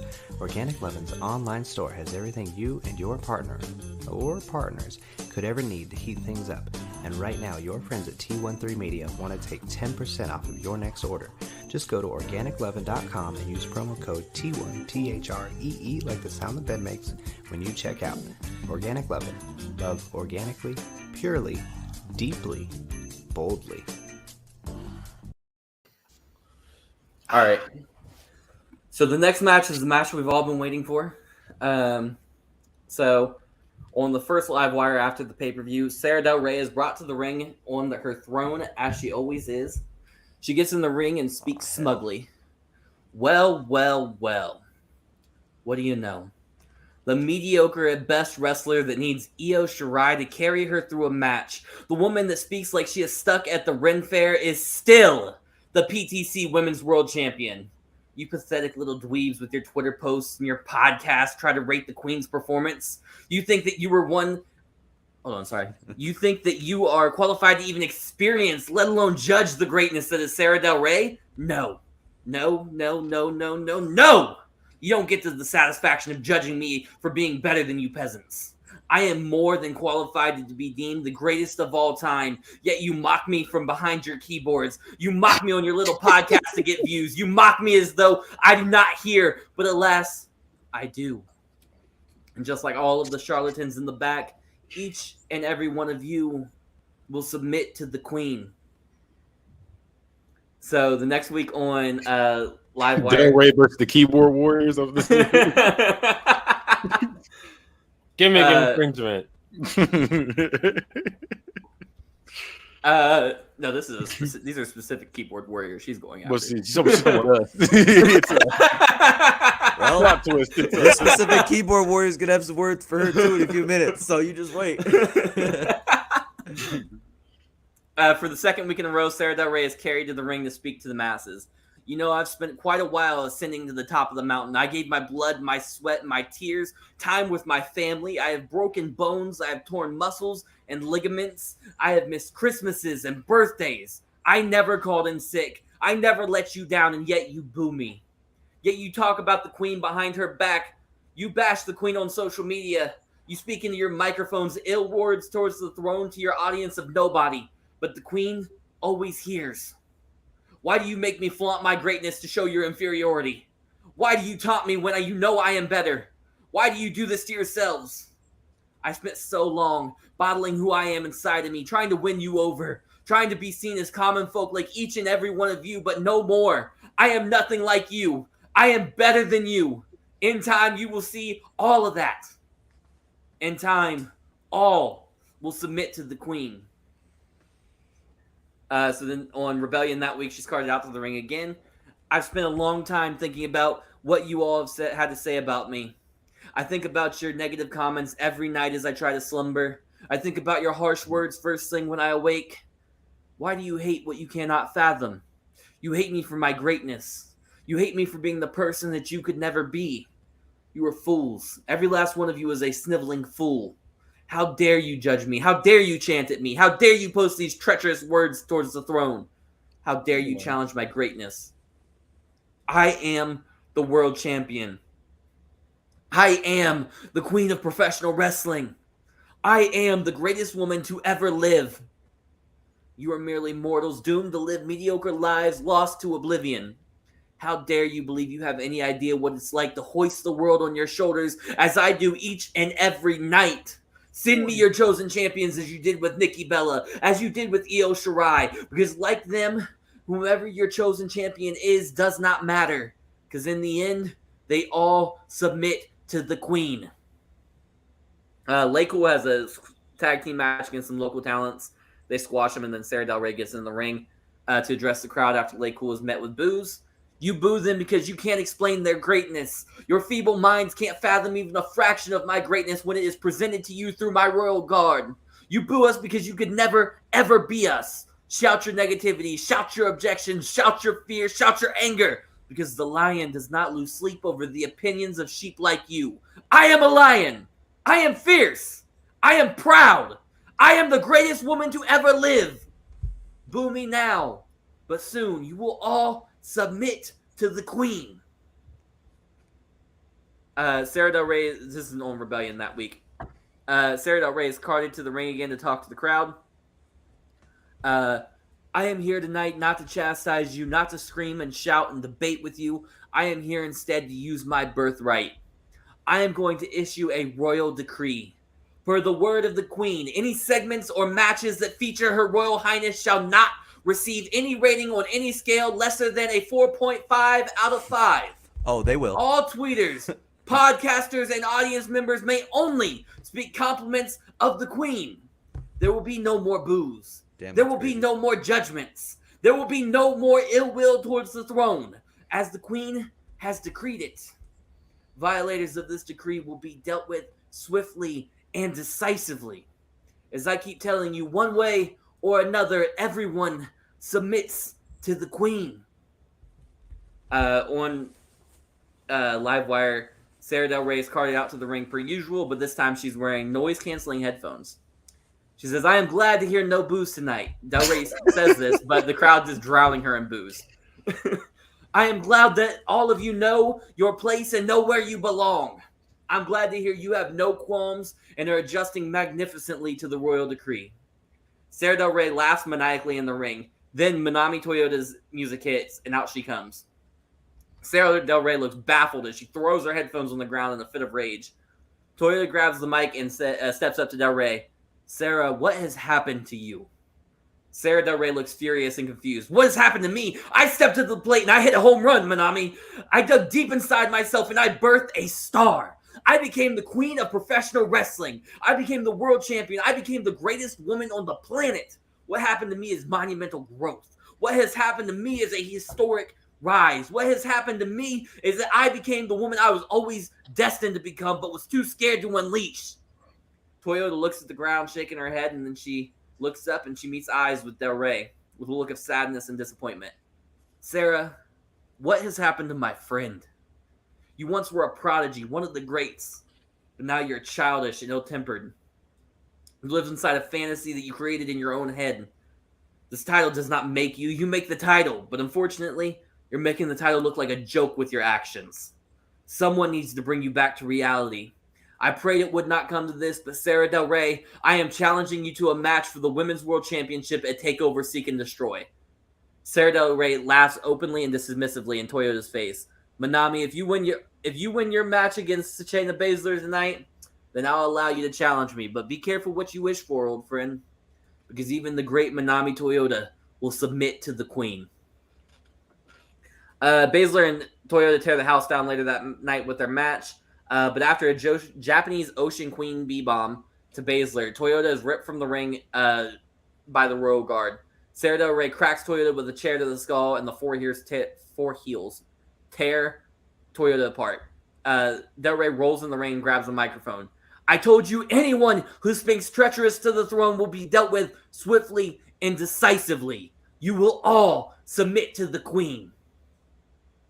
That week on Rebellion, Sarah Del Rey is carted out to the ring, and she is joined not only by the usual Royal Guard, but also Shayna Baszler.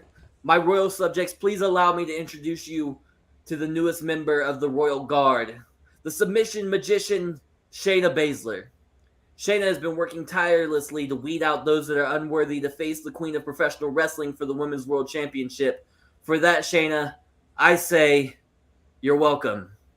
I am glad I was able to give you a spot on my Royal Guard and that you so wisely accepted. Shayna, I want to reward you. I believe at TakeOver, Seek and Destroy, you should be allowed to challenge the Queen for the World Championship. I believe... Sarah Del Rey is interrupted by Manami Toyota, who runs to the ring with a baseball bat. Sarah Del Rey escapes, but her Royal Guard get cracked with shots to the ribs and spine. Finally, Toyota smashes the Royal Throne and shouts out to Del Rey that she is her reality check. After we get back from commercial, Travis T is seen backstage as Sarah Del Rey shouts at him that Toyota is a lunatic. Listen, Sarah, I have an idea on how to solve this problem. At TakeOver Seek and Destroy, you're going to honor the deal you gave Manami Toyota on Livewire, and you're going to defend that world championship against her. You see, because when you got Shayna Baszler disqualified, you actually won the match for Manami Toyota. So now you've made your royal bed, Queen. Lie in it. So the match starts with stiff forearm smashes from Del Rey to Toyota. Then both of them end up like, you know how they do the punches thing? They both do that, but they're just laying in like stiff, hard forearm smashes to the face. Del Rey grabs two hands of hair and just headbutts Toyota, I'm sorry. Followed by a shoot kick and then a Samoan drop. Del Rey goes for a power bomb, but Manami hits a Manami roll, which is like she jumps over you put her up for the power bomb and she jumps over and hits a sunset flip, basically. Toyota hits a missile drop kick, which sends Del Rey crashing to the outside. Toyota hits a no-hand springboard somersault suicide plancha. followed by an Aztec suplex on the outside. Toyota gets onto the apron and hits a diving missile drop kick to the outside. Later on in the match, there's a spike pile driver from Del Rey to Toyota. She goes for a pin attempt, but Toyota kicks out, followed by a release power bomb from Del Rey. Toyota hits an avalanche trap sunset flip power bomb. She then hits a Japanese Ocean suplex and goes for a pin. She follows up with a Japanese Ocean cyclone suplex. If you guys are going to ask me what these are, go ahead and start looking them up now because there's like 5 variations, and it's no, I'm not. I'd have to look them up to figure out what the differences are, but they're cool moves. Just so you know. Toyota goes for a pin, but Del Rey kicks out. Toyota hits a Victory Star drop followed by a Japanese Ocean bomb. Laycool pulls Toyota out of the ring. Toyota hits an underhook suplex onto Layla, followed by but McCool hits a double axe handle to the back of Toyota. Michelle McCool goes for a faith breaker, but Toyota reverses it into a back body drop. Toyota ducks under a chair shot from Layla, which then hits Michelle McCool. Toyota hits a Japanese Ocean Queen B-bomb onto Layla. Del Rey hits a suicide drop kick to Toyota, followed by an axe kick. She then hits a bridging fall-away slam into the steel steps onto Toyota. Del Rey hits a royal butterfly and goes for a pen attempt in the ring. This is later in the match. But Toyota kicks out. Both women look like they've given it all in the middle of the ring, and Sarah Del Rey starts to break down in the middle of the ring. Toyota sees this and sees that Sarah Del Rey is finally coming back to reality, and she feels like her friend is coming back, and she embraces her friend in the middle of the ring. And they're sitting there like hugging in the middle of the ring. But then Del Rey eye gouges Toyota and locks in a crossface omoplata and makes Toyota submit. And she rolls out of the ring laughing and holding her title up.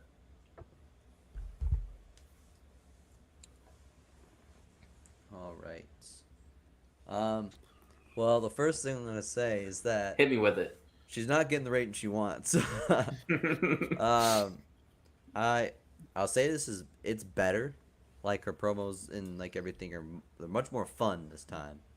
Like, her last go-around, I dreaded going through her build. This go-around, I don't.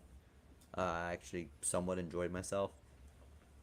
It's still corny, but it's at least not weird.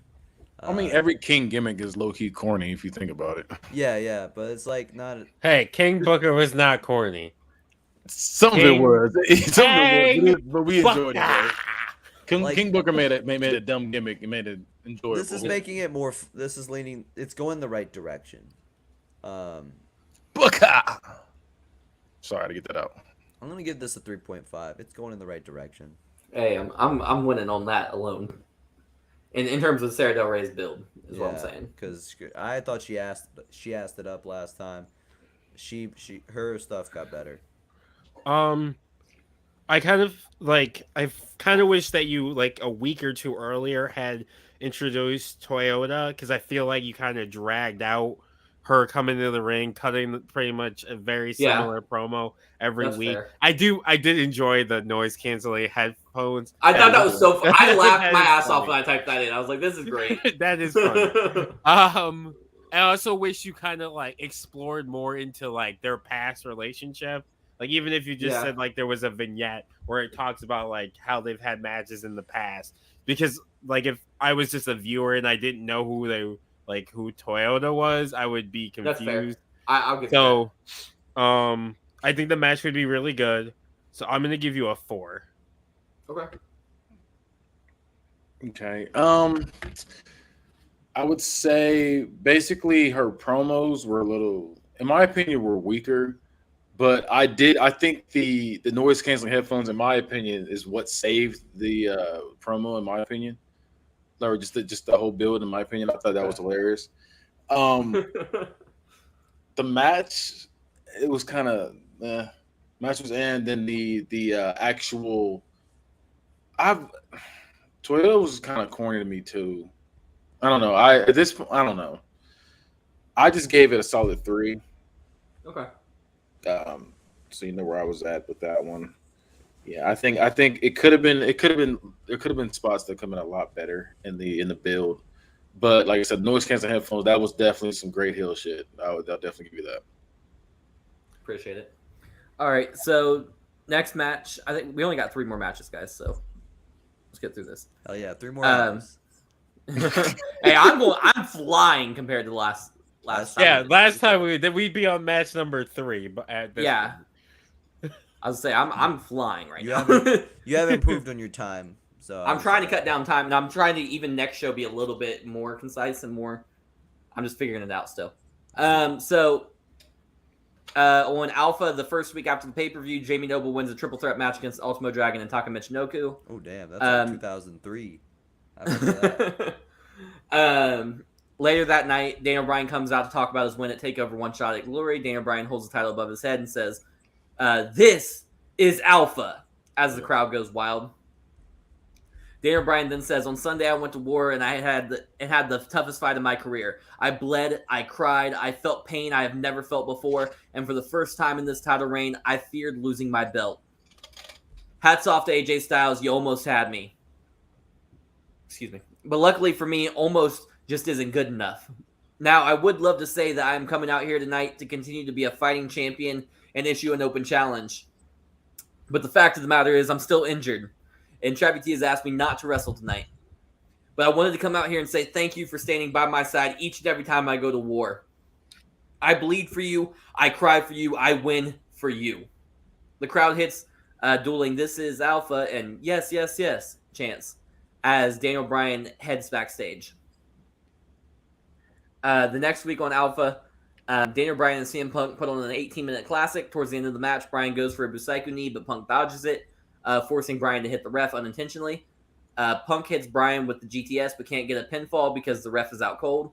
When Punk turns around, he is hit with an Ottoman Gurus Club to the skull by Muhammad Hassan, followed by a tower drop. Asylum slinks up the ramp. Daniel Bryan and the ref come to, and Bryan hits Punk with a Busaiku knee for the pin and the win. Wait. I forgot that. I must have forgot this about Muhammad Hassan's finisher being called the tower drop. No, I haven't. That's the first time you've heard of that. You'll get more okay. of that. I can tell you what it is. What? What Did is you come it? up with that? Yes, I did come up with that. Ugh. It's a vertical suplex, a stalling vertical suplex dropped into a sit-out powerbomb. Bro, you cannot be doing that. I did.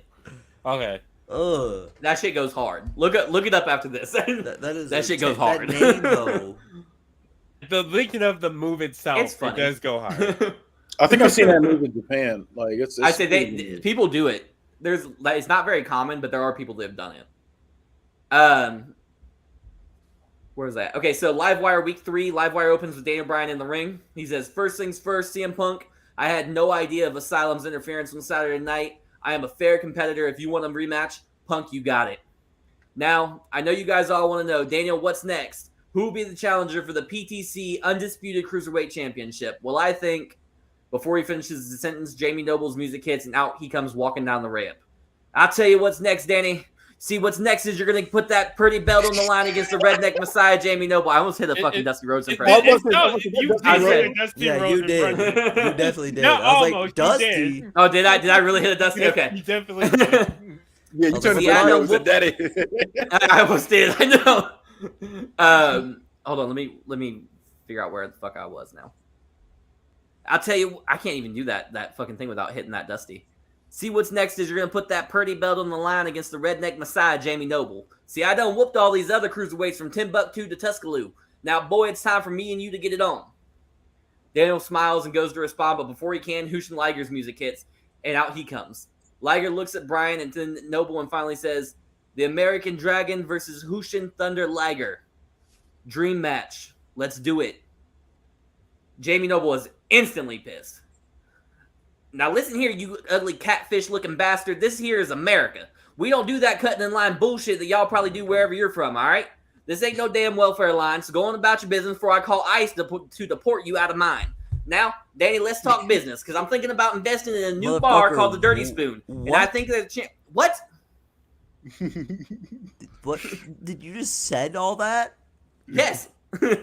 Oh Let me. my Now I gotta God. restart because I gotta say it again because you Sorry, over my here interrupted bad. me. You can't just say shit like that and expect no reaction. Like, Now you listen, you ugly catfish-looking bastard. This here is America, and we don't do that cutting in line bullshit that y'all probably do wherever you're from. All right. This ain't no damn welfare lines. Go on about your business before I call ICE to deport you for mine. Now, Danny, let's talk business, because I'm thinking about investing in a new bar called the Dirty Spoon, and I think a championship bonus would be a good down payment for my share of the business. What do you say? You want to put that title on the line against the redneck messiah at TakeOver Seek and Destroy? Brian responds to both men. Look, guys, I know how we can settle this. Hushin Thunder Liger versus Jamie Noble in a #1 contenders match tonight. The winner faces me at TakeOver Seek and Destroy. Good luck, gentlemen. Liger seems to be happy with this, but Noble is throwing a fit in the ring.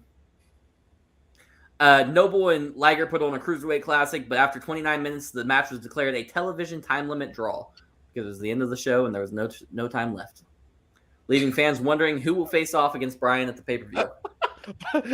So I just need to say this: Jamie Noble telling a Japanese wrestler that he's gonna call ICE. It's so random. and it gives him of being on welfare. Like, they historically make more money than. He's an idiot. He's the dumb heel.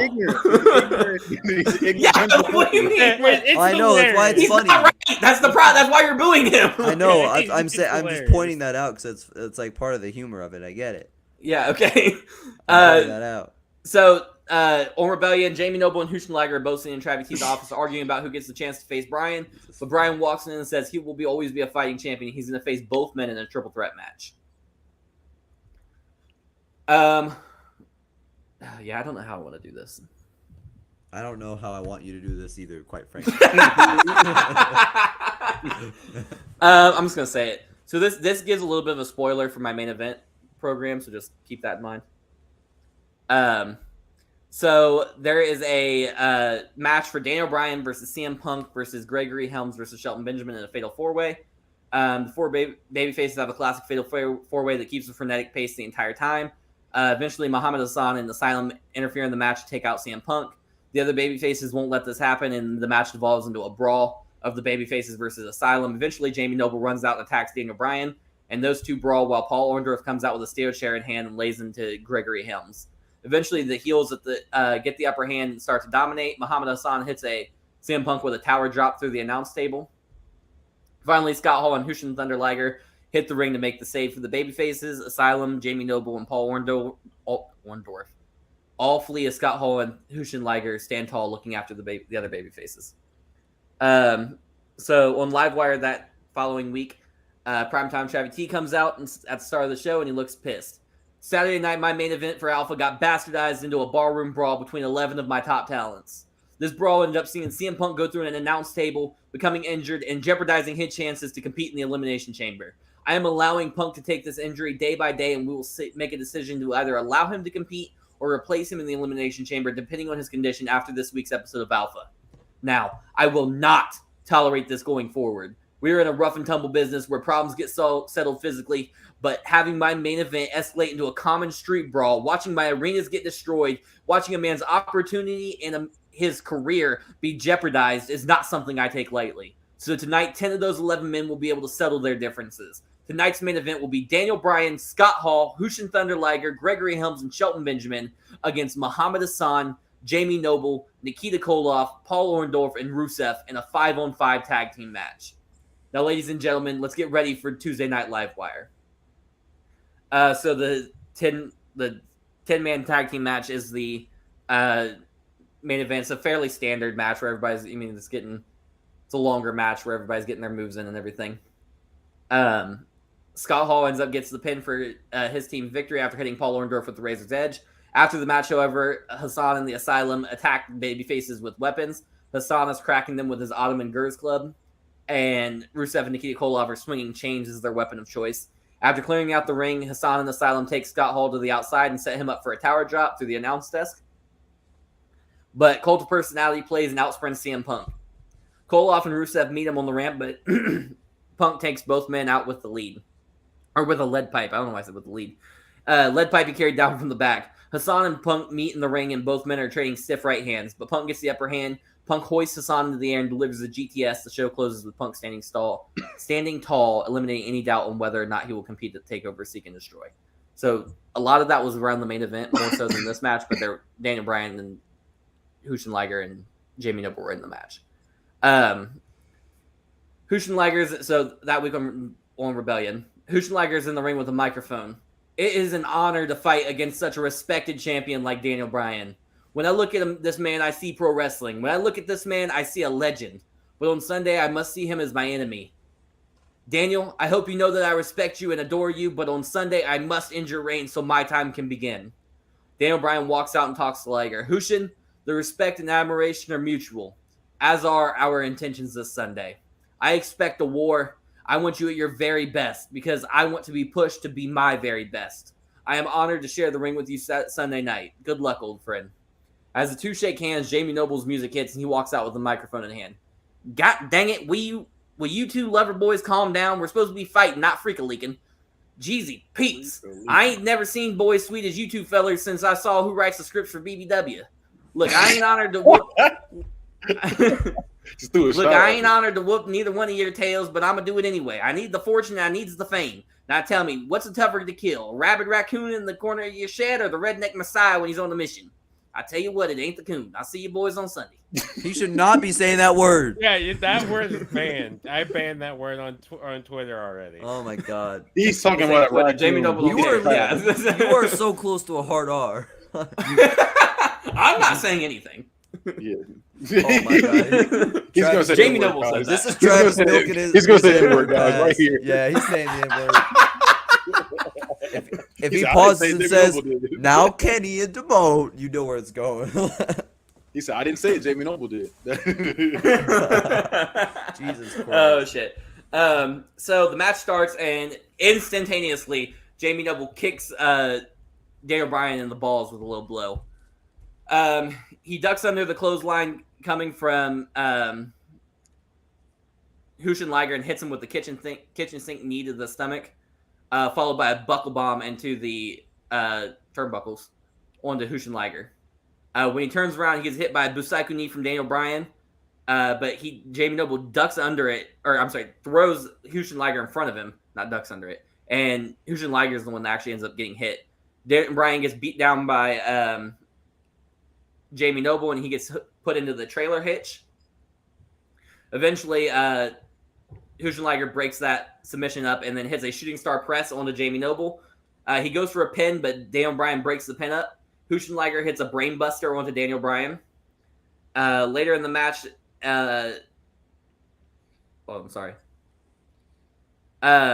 Jamie Noble hits a rack into a hot shot to the outside to Jushin Liger. He then Irish whips Daniel Bryan over the top rope, but Daniel Bryan catches himself on the apron. Jamie Noble hits a drop kick, sending Daniel Bryan crashing to the outside. Jamie Noble hits a suicide diving plancha onto both men. Jamie Noble rips up the protective mat, exposing the concrete, and hits a tombstone pile driver onto the concrete onto Daniel Bryan, and Daniel Bryan is bleeding now. Jushin Liger then hits a snap power bomb onto Jamie Noble onto the concrete floor, followed by a crash thunderbuster onto the ring apron.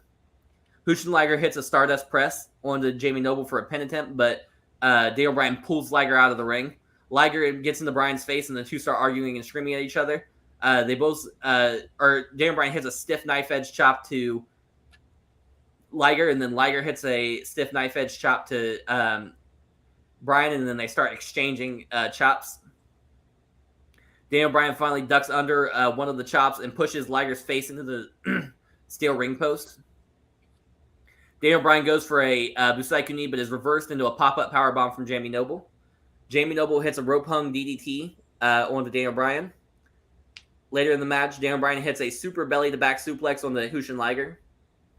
There's alternating quarter drop kick. So on one corner is like Jamie Noble's resting in the corner, and the other corner, Jushin Liger's resting in the corner, and Daniel Bryan's running back and forth, hitting drop kicks on both of them.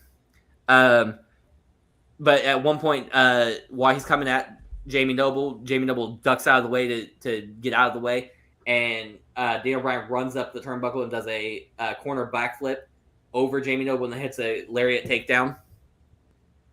Later in the match, there's Jamie Noble and Hushin Liger are both on their knees facing each other, and Daniel Bryan's doing alternating yes kicks to them. At one point, there's an avalanche brainbuster from Hushin Liger to Daniel Bryan to the outside of the ring. So he's on the top turnbuckle and hits a brainbuster to the outside. Avalanche Tiger Driver from Jamie Noble to Hushin Liger.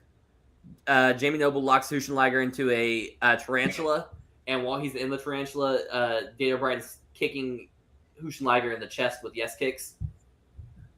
Finally, there's a Busaiku knee from Daniel Bryan to Jamie Noble, and then he locks in the label lock on Hushin Liger, and Hushin Liger taps out. Daniel Bryan retains. I'm going to start. The matchup had so much going for it. Like, if you just tell me the matchup in the match, it has so much going for it. And then you add all this shit up before it. It's like you bake a perfect lasagna, and then you put shit frosting on top. I didn't like that. There will be some Audacity coins.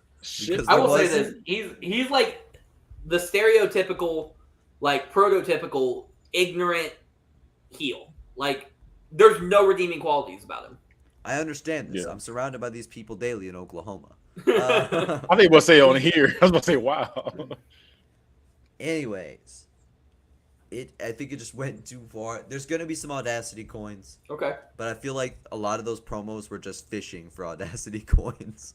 Like it was like, what wild shit can I say and get away with? I think he's a redneck. We're not all like that. Well, he is. Aren't you from California? Just 98% of us are. I hate that. Anyways, the match itself is. So add my 50 cents to this. You said you're gonna give me 50 cents extra. So whatever number you have in your head, add 50 cents to that. It's still not. I feel like this is the worst one. I feel like this is gonna be the worst one. So. Come back to me. I need a minute. Okay. I'm gonna give you a 4. Okay. You would have gotten a 5 if Jamie Noble won. Wrong person won.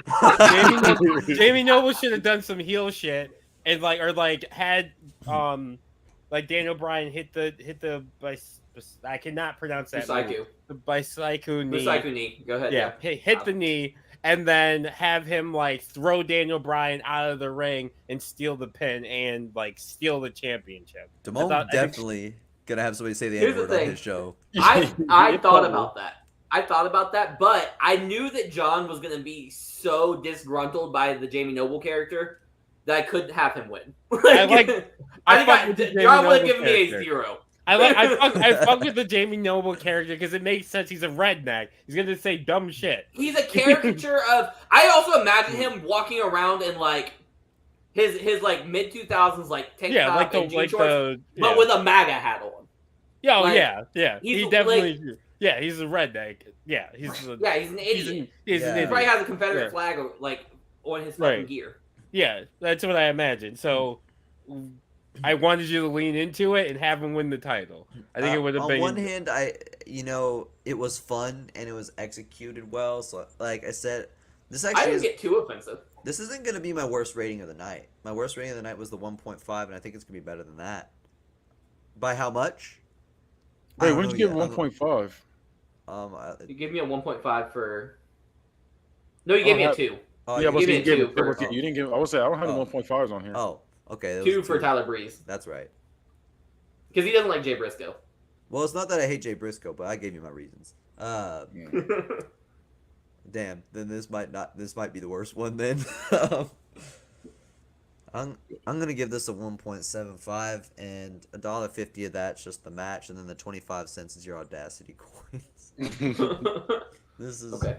You just took it too far. And then you prefaced this with the side note of Muhammad Hassan's fucking finisher name. That's how it started. You didn't take it far enough. You just went every wrong direction. Hey, trust me. There's a lot more PTC to come. Oh my god. Well, apparently this is the TCW outtakes. No, it's not quite as redundant or as convoluted. What did Kenny give me? I was. Hey, I haven't gone Okay, yet. I didn't know hey. if you give me anything. Whoa! I didn't like that shot. Calling it convoluted and. I told you that you picked the most convoluted match types last time. Okay, I did, but still winning. Redundant was the wrong word. I meant to say convoluted. So I'll take back the redundant. I have a high IQ to like TCW.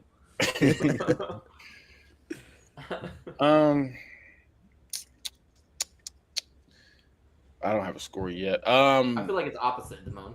You want me to talk shit about Damone for a while? You want me and Damone to go back and forth? No, I'm just trying to think like with everything I just heard. Because I'm not mad at the character. Because I see what you're trying to do with Jamie Noble character, having to be the ignorant country bumpkin. Yeah. Then you got it just kind of, even though you have him, it just kind of felt like we already knew he was gonna lose. This was just, I don't know. Him, Jimmy Noble. Yeah, we saw him losing. So or at least I did. I saw he was gonna lose. If I did the whole matchup, he gets more offense in than anybody. Like he looks like a real threat the entire match. But I only gave you high spots because I wanted to be concise. I'm gonna with the. It's not exactly. It's a little weaker than mid. I'm gonna go with a 2.5. With a solid 2.5. Push Jamie. Yeah, it wasn't bad if he was talking. Would you give me a 5 if Jamie Noble would have won? No, you probably would have got. I was gonna you probably would have got maybe a 2.6. So I wouldn't have been that. But Gotcha. Damone in his college ball jersey encouraging racism. He's really ready for the South. All right, 2 more matches, guys. So we've got shit. What was I gonna say? So the first week of Livewire. What's up? What's so funny? I just laugh every time you do. You like, all right, guys, 3 more matches. 2 more matches. So shit. Now I lost my play. Okay, so. First week of Livewire, Umaga and Haku give Ron Simmons and Rocky Johnson a rematch for their championships. It's the same result though. Myro gets the pinfall. Later in the night, Lance Storm is seen in Travis T's office asking for a number 1 contenders match, saying he has won his last 10 matches and deserves a shot. Travis T says he is impressed with Lance Storm's streak. Maybe he does deserve a chance to earn a title shot. Before he can say anything, you hear a man in the distance say, "Well, I'll be damned." Oh my god. Both Lance Storm and Travis T look confused. The camera pans over to James Storm standing with a beer. "Is that my big brother Lance?" "Well, what do you know? Looks like we're finally in the same company at the same time. How you been?" Lance puts his head in his hands and is visibly annoyed from seeing James Storm. Travis T breaks the silence from Lance. "Brothers? You two are brothers." James Storm takes a swig of his beer and says, "Well, half brothers, but if you got a drop of my blood in you, you're kin to me. I haven't seen my big brother in quite a long time." Lance finally speaks up. "James, will you please leave us alone? We are discussing something very big for my career." James replies, "Yeah, Lancey, we'll catch up soon. See you later tonight." James takes a swig of beer and starts to head off. Travis T stops him. "Cowboy, wait a minute. Lance, you have earned a chance at the number 1 contenders match, and you'll get one. Next week in the main event of Livewire, Lance Storm will face Rusev and Nikita Koloff alongside his new tag team partner, his brother, Cowboy James Storm." James Storm starts celebrating, and the Travis T walks away as Lance Storm looks shocked and disgruntled. Later that night, you see Lance Storm in his dressing room stretching and get ready for the match. In walks James Storm, beer in his hand, yelling about how fired up he is and how he can't wait to finally tag with his big brother. Lance stops him quickly. "James, will you please be serious for a minute? Get your head in the game. This is the biggest moment of my career. When I asked for a number 1 contenders match, I never imagined I would end up fighting for a chance at the tag titles. That they're the most dominant champions in our company. If we get through Rusev and Koloff, and that's a big if, we will stand toe-to-toe with 2 monsters. Umaga and Haku have spent the last 12 months ripping their opponents limb from limb. If we want to have any chance, I need you at your best. I need you focused. I need you to..." James cuts him off. "Lancey boy, chill out." Lancey boy. James takes a swig of beer and continues. You're a great wrestler, but you know I am too. Stop worrying about all the other bullshit going on. Go out there, feel the crowd, and just have some fun. You don't have to be wound so damn tight, brother. Lance shakes his head. James, we have never tagged before. They're about to go to Dirty Spoon. What'd you say, Damone? I said Hulkamania's running wild. He said, James, we have never tagged before.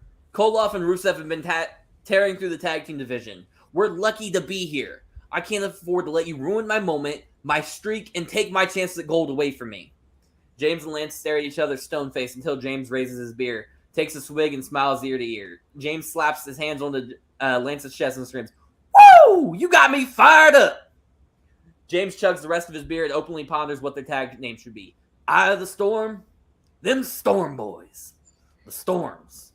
Thunder and Lightning. James walks out, still pondering aloud, while the camera pans to a frustrated and defeated-looking Lance Storm. On Rebellion that week, Myro take out 2 local talents in a squash match. On Alpha, Lance Storm has James Storm in his corner for a singles match against Paul Orndorff. Lance Storm controls the majority of the match, but an accidental distraction from James Storm costs Lance the match as Orndorff hits a low blow and a jumping pile driver to win. Week 2, Livewire. So Lance Storm was seen pacing back and forth while James Storm is pleased with him. Lancey, I tried to help you. I didn't mean to make you lose. I swear to you. Help me? I've not lost a match in months. And because of you, I lost. My streak was broken. You always do this. You take what's mine, you return it broken. It's just like when we were kids. You always ruin everything for me. James stops him. Look, maybe that's true. Maybe I am just a screw-up and a drunk and I ruin everything. Wouldn't be the first time I heard that. But I am going to make it up to you tonight. I promise you, Lancey, we're going to win this match and we're going to be the next challengers to my arrow. Lance Storm looks frustrated still, but eventually takes a deep breath, nods, and says, James, don't let me down out there. Let's go get ourselves a title match. 2 men walk out of the locker room as the shot fades out. Asylum and Storm Brothers have a 28-minute classic tag match. In the end, James Storm cracks Rusev with a beer bottle, and then the Storm Brothers hit Nikita Koloff with a double knee backbreaker from James and a leg lariat from Lance. Lance covers Nikita Koloff for the pin and the win. So that's going to be their tag finisher from now on, and it's going to be called the Stormbreaker. So just if I say that instead of describing what the move is, you guys know what it is. So Lance Storm and James Storm are shown backstage at the opening of Rebellion. James Storm is seen shotgunning a beer, still celebrating their their victory against Asylum the week before, while Lance is seen pacing back and forth. Where was that? Sorry. Before walking up to James and speaking sternly. James, can you please be serious for a moment? Yes, we won on Livewire, but just barely. If we don't train and strengthen our unity, we will be lucky to survive against Myro at TakeOver Seek and Destroy. James says, chill, big bro. We're going to be A-okay. Way I see it, we need to throw back a couple of cold ones and ride this wave till it stops. No need to be worried. We got through the Asylum. Now we just need to chop down a couple of Polynesians. You don't get it. Or Lance Storm says, you don't get it. These aren't regular men. These are monsters. They will... And Lance Storm trails off as he stares off screen. James turns around and then does a dramatic eye roll. Muhammad Hassan, Nikita Koloff, and Rusev walk up. Hassan begins to speak to the Storm Brothers. Do you think what you did on Tuesday was clever? You were cheaters. You're pathetic wastes of life.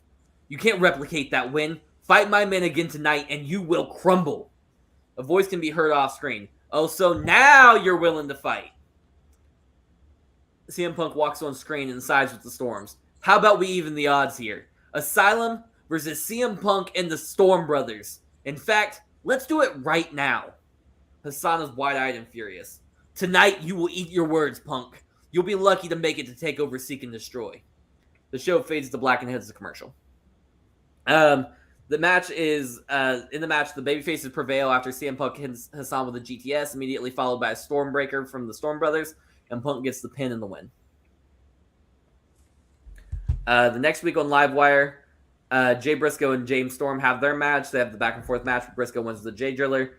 Backstage later that night, Lance Storm is seen chastising James Storm. James, you have to be serious at all times in that ring. You have to stop taking these chances and hone in on your strengths. You're going to risk us our title opportunity. God, can't you just focus? James is sitting with his head down as his older brother yells at him. So the next week, on Rebellion, not next week, Lance Storm is seen pacing the locker room and James looks more focused than usual. Tonight, James, I'm going to show you how to keep your head in the game, how to stay serious, how to put on a clinic and win that match. Just stand at ringside and pay attention. Storm and it's Lance Storm versus Taka Michinoku. Storm and Michinoku have a great cruiserweight style matchup. Michinoku gains the upper hand, but as he goes to run off the ropes, James Storm breaks a beer bottle over the back of Taka Michinoku's head. Lance Storm capitalizes on this with a super kick for the pin and the win. On Alpha, Bill Alfonso and Myro walk to the ring. Alfonso looks directly into the camera and talks to the Storm Brothers. You don't know what you've done. You can't even get on the same page. It's so bizarre. You have the same blood in your veins, yet you couldn't be any different. Haku and Umaga have different blood, different cultures, different families, yet they are identical in mindset. You are walking out as two very different men, meeting the same horrible fate. Myro are from the Polynesian Islands. They fear no storms. They have one goal: cripple all that oppose them. They don't care about the titles. Those are trinkets that mortal men cherish. The only trinkets Myro desires are the skulls of their victims hanging from their necklaces. Hide if you wish. Run while you can. Myro is the decider. Myro is the conqueror. Myro is all-powerful. Your fate is only a matter of time. So, Livewire, for the Go Home Livewire, Lance Storm is seen backstage pacing back and forth again, but James is loose and confident. Lancey, I've been watching you stress out for weeks, but here's what I know. I know when you get knocked off the bull, you dust yourself off and you hop up there. I know that Myro are some big old rough and tumble sons of bitches, but last time I checked, the Storm Brothers ain't no yellow belly charmin rolls. We are the roughest and toughest sons of bitches in all of PTC. Now, tighten your undergutchies, wipe that worry off your face, and get ready to whoop some ass and win some tag titles on Sunday. Under Dutchies? Is that what you said? Under Dutchies. So, that later that night, James Storm and Raven's Flock have a match. And it's a good back and forth match, but Jake Roberts interferes and attacks Raven and his Flock, causing the Storm Brothers to get disqualified. In the end, the babyfaces and the Flock fleeing from the ring. We already talked about that. That same night, Myro squashes a local mime tag team called Silence and Chaos. From TWW 2K22. Silences. I just made up Chaos. Oh. So on Rebellion, Lance Storm is again seen stressed out and pacing, but James is full of life. Lancey, you gotta learn a lesson. It's not about how long you stay on the stallion, it's about the ride. Lance looks at him with a stern and angry face and says, James, what the hell are you talking about? Lancey, I'm just trying to tell you there's no reason to stress over every loss and celebrate every win. Enjoy the ride while you're on it, and you'll get what you want out of life. James, all I want from life right now is to be a champion. Tell me how not caring about wins or losses will get me to be a champion. A voice off screen answers, it won't. The voice is revealed to be Bill Alfonso as he and Myro walk on screen. But then again, nothing you do will get you what you want. Unfortunately for you, the Polynesian Predators stand between you and your hopes and dreams. But how about we have some fun tonight, boys? Haku is hungry for violence. I think the cowboy can satiate his hunger. Haku versus James Storm. Next. Lance looks so worried, but James jumps in Haku's face and says, "You're on, big man. Put on your dancing shoes because the cowboy's ready to go all night long." Bill Alfonso laughs and shakes his head as he and Myro walk away. Haku squashes James Storms in under 4 minutes, and Bill Alfonso laughs at the Storms as Lance seems to be in peak stress. Myro squashes two local talents on the Go Home show of Alpha, and the Storm Brothers face the Briscoes, and they have a good back and forth match, but the Briscoes end up winning after Jay Briscoe pins James Storm. All right, so time for the match. Starts out with a throat thrust from Umaga to James Storm, followed by a two-handed choke slam. Umaga hits a turnbuckle powerbomb onto James Storm. When he does it, he like bounces off the ropes and then falls back, so he's sitting in the corner. And then Umaga hits a Samoan Wrecking Ball. He tags in Haku, and then Haku hits a splash onto James Storm, but James Storm's able to kick out after 2. Haku hits James Storm with clubbing forearms and stomps, followed by repeated turnbuckle head bashes. Haku tags in Umaga. Umaga hits a giant swing, and he's doing the giant swing on James Storm, and Haku does a diving forearm, smashing into the skull of James Storm. James Storm is able to get back into it later on, and he hits a high knee to Umaga, followed by a last call super kick. He follows this up with an 8-second ride bulldog, and then a hot tag to Lance Storm. Lance Storm hits a slingshot crossbody to Umaga, followed by an STO. But then Umaga hits him with a Samoan spike. Umaga tags in Haku. They beat up on Lance Storm for a while, but then later Lance Storm hits a super kick, followed by a spinning heel kick, and then a hot tag to James Storm. James Storm comes in and spears Haku, followed by the Calf Wrangler sling blade. He hits the closing time double knee face breaker, but then he gets hit with a savate kick from Umaga. Umaga drags Haku to the corner, gets outside, and tags in legally. He hits a running jumping headbutt to Umaga, or from Umaga to James Storm in the Tree of Woe position. Bill Alfonso pulls the referee out of the ring and onto the floor. Haku hits a savate kick onto Lance Storm. Umaga hits a wild monkey splash onto James Storm. Haku and Umaga lay in stiff forearms and stomps onto James Storm. They then pick James Storm up and are headbutting him back and forth. Like one headbutt him, he'll fall into the other. They headbutt him back and forth, back and forth. Haku does a pile driver, and Umaga does a reverse pile driver at the same time to Umaga. It's just like a double pile driver. Umaga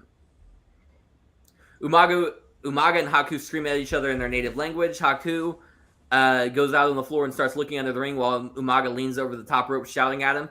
Umaga gets flipped over the top rope by Lance Storm. Lance Storm then hits a no-handed over the top rope suicide dive.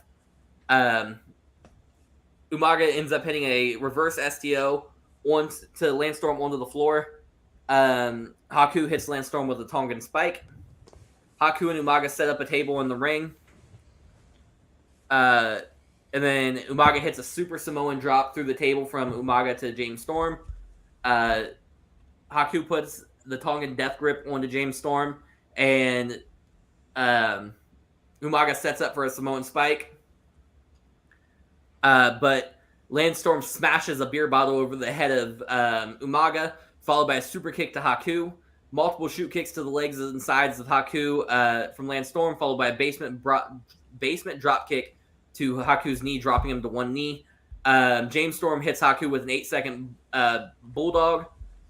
Lance Storm hits a baseball slide into Bel Alfonso. They hit a Stormbreaker onto Umaga. And then James Storm pins Umaga for the win. At the end of the match, James Storm's drinking his beers, and he offers one to Lance Storm, and Lance kind of hesitates for a second, but then they do cheers, and Lance Storm is a little looser and happier as he's a champion. He celebrates with his brother. Okay, so that's it, right? That is everything. Okay, so I'm going to give you the good part. The match. Okay. That's it, the match. That's it. Oh, wow. I hated the Lance Storm character. He just came off as a bumbling idiot. Lance Storm or James Storm? Or James Storm, sorry. Not okay. Lance, James Storm. James came off as a bumbling idiot. I didn't like the whole brother thing.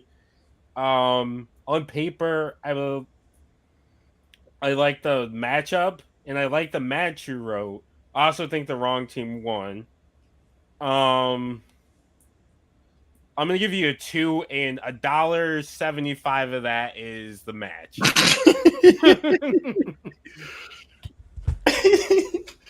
See, I actually disagree with Damone. I liked a lot about the build. And Thank you, John. I think that you have James Storm, who has a personality, Lance Storm, who doesn't, and you have the straight lace, and you have the person who's not. Like, it makes sense to me. Thank you. I think this I don't have. This is pretty good. It's not perfect, but it's pretty good. I'm gonna give it a 4. Okay. To John's point, though, I do have, and I mean Damone's as well, I guess, but I did have James Storm being more goofy and more comedic and stuff because that's what the role he's trying to play.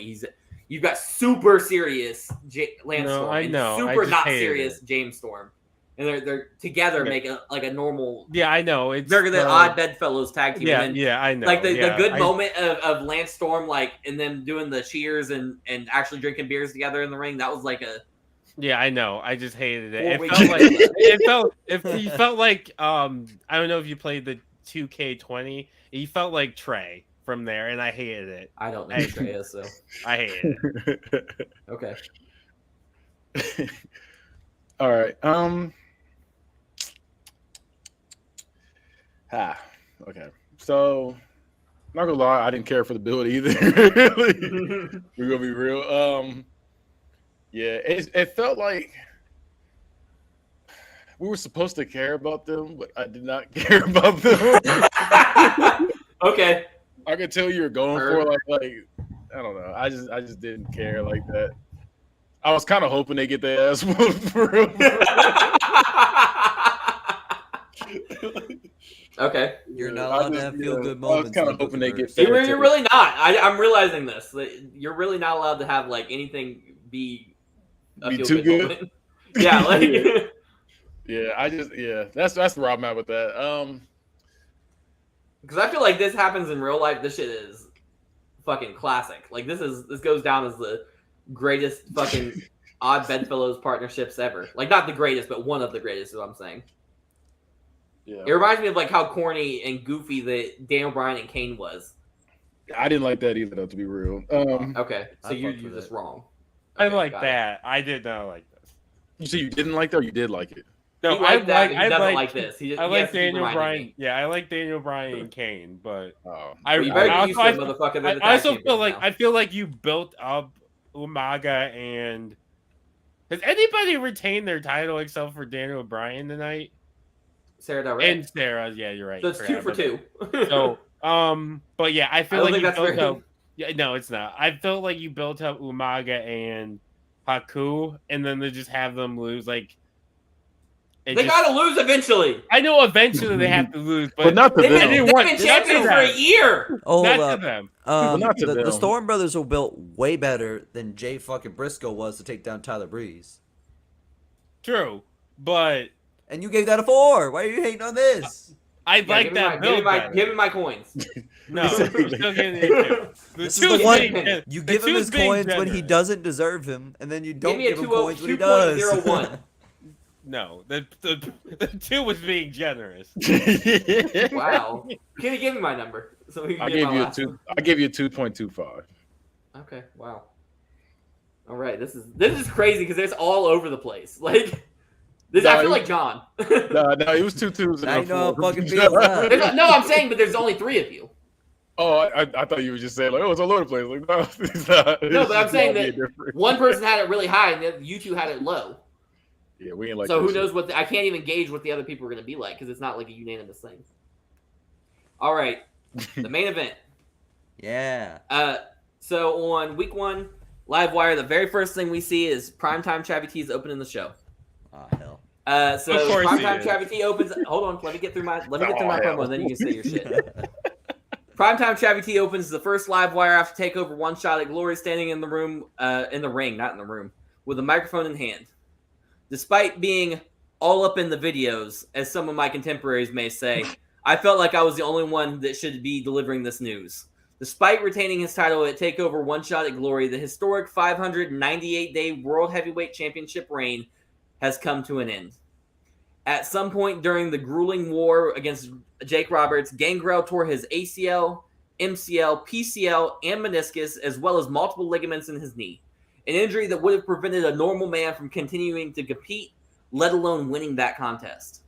Everyone here at Primetime Championships and everyone in the PTC universe, despite all of our differences with Gangrel, wish him a speedy recovery and congratulations on such a historic title reign. That being said, PTC is now without a world champion, and I plan to change that. Now, as you all know, we don't give handouts here in PTC. We give opportunities. So at TakeOver, Seek and Destroy, 6 men will compete for the World Heavyweight Championship inside the most sadistic, destructive, unforgiving hellscape elimination chamber. I spent a lot of time with my team and advisors, and we pondered who should be put inside this match. We decided that nobody who faced Gangrel should be allowed to take part in this match because they had their opportunity to take the title and they fell short. We also decided that we wanted this to be the beginning of a new chapter for PTC. So we want this to be a man that's never competed for the PTC World Heavyweight Championship, let alone held it. So without further ado, allow me to reveal the 6 men involved in this matchup. Travi T points to the Travitron as the entrants are shown. Mr. Wonderful, Paul Orndorff. The serial thriller, Gregory Helms. The world's greatest athlete, the gold standard, Shelton Benjamin. The axis of excellence, Muhammad Hassan. The bad guy, Scott Hall. And the voice of the voiceless, the Second City Saint, CM Punk. The crowd goes wild. Travi T continues, but you don't have to wait until TakeOver, Seek and Destroy to see these men compete. They will be in our main event with a 6-man tag team match pitting Scott Hall, Gregory Helms, and Shelton Benjamin versus CM Punk, Muhammad Hassan, and Paul Orndorff. Jim Ross, Bobby Heenan, and Pat McAfee take over and start to hype the upcoming show before the commercial break. Shelton Benjamin, this is the 6-man tag. The match lasts 35 minutes and ends with a misstep between Muhammad Hassan and CM Punk, which causes Hassan to hit Punk with a lariat. Scott Hall tosses Hassan out of the ring and gets the pin on Punk. On Rebellion, Shelton Benjamin's, we see Renee Young backstage prepared to do an interview with Shelton Benjamin. Ladies and gentlemen, I am joined by the gold standard Shelton Benjamin and his head coach, Arnold Scotland. Shelton, you came over from AWC. You were hitting a bit of a rough patch where you were losing a good majority of your matches, but then you were able to find Arnold Scotland, and he stepped into the role of your head coach. Together, the two of you were able to amass a long string of victories and are now being brought in to immediately challenge for the PTC World Heavyweight Championship. What does this mean to you? Shelton Benjamin smiles and nods before saying, Renee, it means the world to me. Like you alluded to, I was on the skid where, honestly, I was probably only a loss or 2 away from being released from my contract. It was bad. But when I felt like I had hit rock bottom, I looked up and I saw an outstretched hand. Arnold Scotland, a man that had taken Bruno Sammartino and Bob Backlund to the mountaintop, saw the same success in my future. I just needed to tap into my potential. Together, we achieved more than I ever did before. Now, I am prepared to take it even further by winning my first world championship at TakeOver, Seek and Destroy. So the rest of this this part right here is what we went over with the Raven thing, where Raven comes in and challenges into the match. They have their match. Later that night, Renee Young's seen again backstage, prepared for an interview. Ladies and gentlemen, I am joined by CM Punk. Punk, you were one of 6 men in the Elimination Chamber at TakeOver, Seek and Destroy, but your start here in PTC hasn't been what you probably thought it would be. After a mistargeted lariat from Muhammad Hassan, you were pinned by Scott Hall and Livewire. Is this shaking your confidence at all, or is it just part of the gig and we're back to business as usual? Punk responds, Renee, this isn't the first time I've lost and won't be the last either. That's not even something unique to me either. Every single man in the Elimination Chamber has lost. We've all lost a lot of times, but the thing that I have that none of my opponents can say they have is that I am a former world champion in multiple companies. Nobody in this match can say that. So a loss isn't going to shake me. The 6-man tag team match is in my rear view, and I am fully focused on my match tonight against AJ Styles in the main event. CM Punk walks out as offset as Renee Young says, there you have it, folks. CM Punk, everybody. Punk and Styles have a fast-paced, competitive 16-minute match. It ends with Punk catching Styles midair as he goes for a phenomenal forearm and nails him with the GTS for the win. On Alpha that week, Lance Storm faces off against Paul Orndorff in a decently competitive match, but in the end, Paul Orndorff wins with a jumping pile driver. Muhammad Hassan, Nikita Koloff, and Rusev make their way to the ring as the crowd boos them. Muhammad Hassan grabs the microphone and looks out to the crowd in total disgust. How dare you boo us? You boo us like you hate us. But why? Why do you hate us? Is it because we're not like you? You hate me for the color of my skin. You hate me for my religion. You hate me for my facial features. You hate me for my accent. You hate me for my ancestry, my heritage. Week after week after week, promotion after promotion after promotion, you boo us with no basis. You hate us because each and every one of you are bigoted, prejudiced animals. You boo us, you tell us to go back to our own countries. This is our country. I was born in Syracuse, New York. Rusev has been in the United States for over 2 decades. Nikita was born in Minneapolis, Minnesota. This is our homeland. This is where we belong. And at TakeOver Seek and Destroy, finally, I will be where I belong. As the best in the world, as the world heavyweight champion, I will not do it alone. I would do it with my brothers and sisters beside me. If you have ever faced bigotry, prejudice, racism, or xenophobia, I want you to join me. Join my brothers. I offer you asylum. Hassan finished his speech with his arms open wide as if he's welcoming the audience in. Next week on Livewire, Shelton Benjamin and Gregory Helms have an extremely competitive match that sees Benjamin win with a T-bone suplex after 15 minutes. Scott Hall beats Paul Orndorff in a singles match with the Razor's Edge. And then CM Punk comes out to a huge ovation from the crowd. Every time he goes to lift the mic to his mouth, the crowd cheers even more. Finally, Punk says, "Is this thing on?" with a sly smile as the fan erupts. In 3 weeks, I will be locked inside the most sadistic and unforgiving structure known to man, with 5 jackals looking to rip my throat out. And I can't wait. Because 1, 2, 3, 4, 5 GTSs, I will once again be the World Heavyweight Champion. I said it last week on Rebellion, I'll say it again. There's levels to this game, and none of my opponents are on mine. I am the only one who knows what it's like to rise to the occasion when the lights are the brightest. I am the only one that knows what it's like to feel the pressure turn you into a diamond. I am the only... Punk is interrupted mid-sentence by Muhammad Hassan in the Asylum as the crowd pours in the booze. Asylum enters the ring and Punk and Hassan come face to face and stare one another down. Punk is smiling, but obviously annoyed. Hassan is staring through him with contempt. Hassan begins to speak. "Again, you imbeciles, boo what you do not understand. You boo me for being true to my beliefs. You boo me because I don't fit your mold." Punk interrupts Hassan. "Will you shut up? They're booing you because you're a pretentious jackass that doesn't know when to quit." Hassan looks at Punk wide-eyed and is clearly furious. Punk continues. "I mean, come on, Hassan. I had this time to come out and talk about the Elimination Chamber match. It was my time to talk to the audience and hype the match, yet here you are, even though you had the same amount of time on Alpha Saturday night, and nobody interrupted you. That's just one of the reasons you're a jackass, not to mention the 2 swine that you have follow you around. You know, this ring's actually starting to look like a barnyard. We have a jackass, 2 pigs, and the goat." Punk points to himself and the crowd goes wild. Hassan looks furious as the crowd chants, "You're a jackass."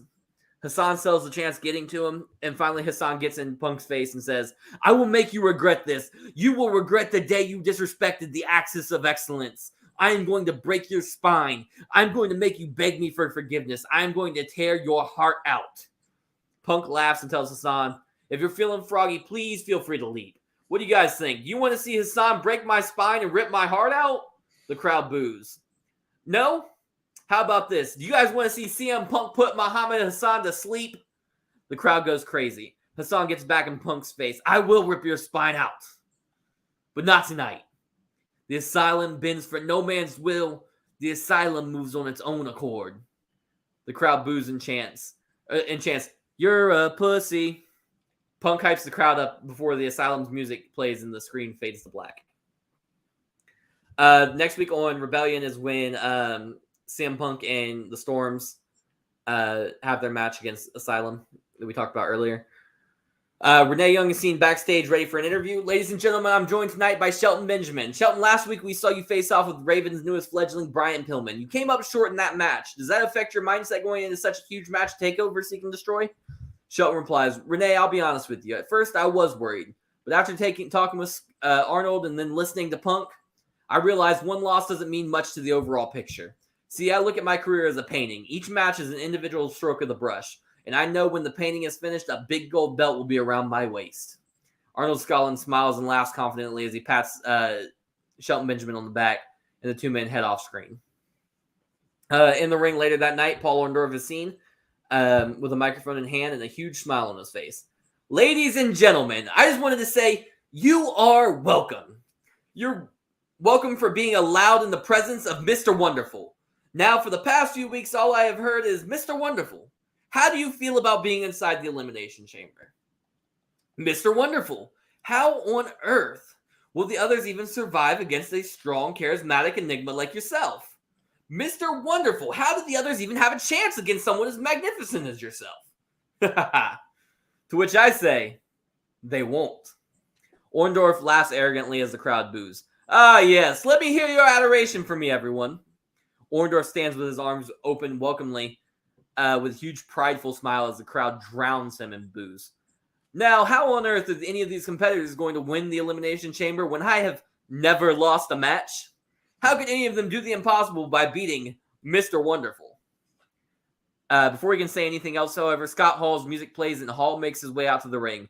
Hall looks at Orndorff with amusement before saying, "Hey, yo, did I just hear that you say you've never lost a match, Chico? Guess you didn't tuck your chin on that razor's edge. Must have hit your head and it turned you a little loco. Because I pinned you Tuesday night on Livewire, Chico.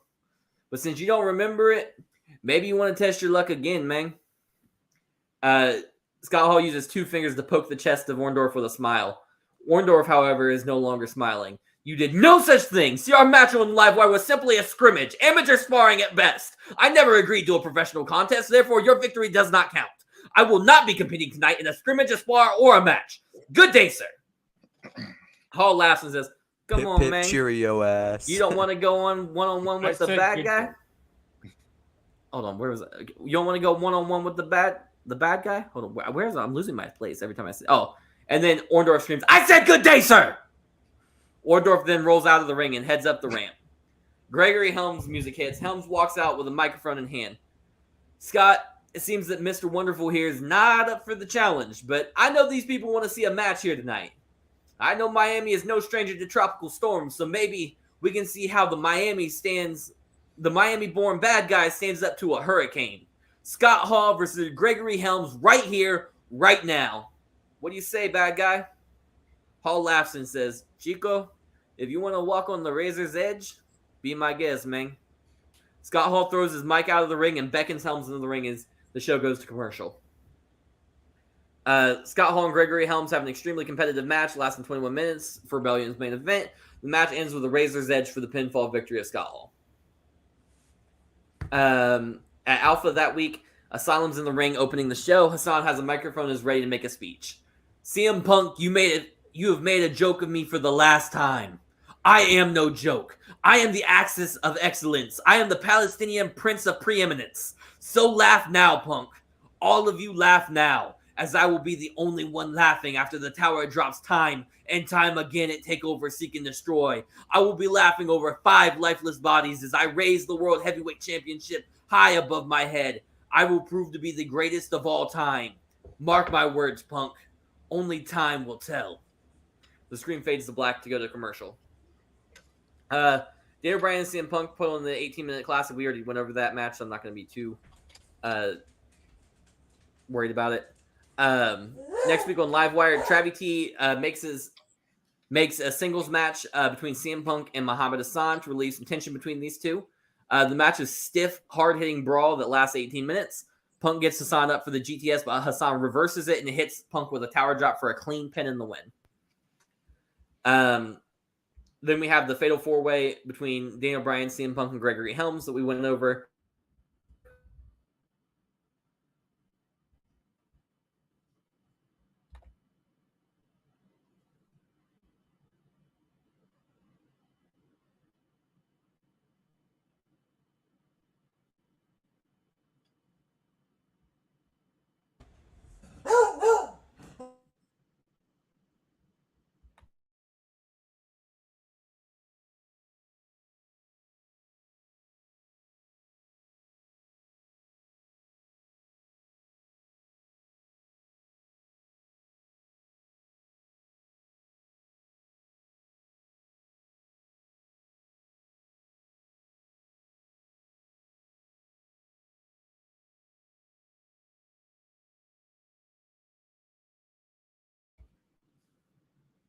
I was gonna say, I think he froze for us. Okay, Yeah. I was wondering just if that gonna, was me. yeah, I thought it was me, and I was just gonna. I thought it was just me, and So I was checking my shit just now. I was like, let me see. Yeah, I thought it was just me, and I didn't want to interrupt them if like you, because sometimes it'll do that. Yeah. So, Travie technical difficulties. We'll see yeah. if he returns momentarily. To finish this build where we left off. This is gonna be a hard clip for y'all. Yeah, I'll have to clip it. So how's life? On live. It's all right. So we're doing good, man.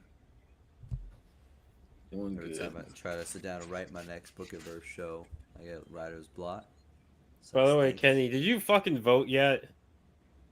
Yeah, I've been voted, I thought. When did you vote Oh, for wait, mine? to yours? Yeah. Oh, never mind. That's what I was thinking of John's.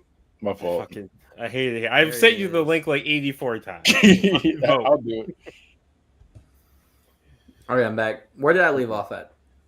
Last thing I heard was Hassan hit the tower drop on Punk to beat him. Okay.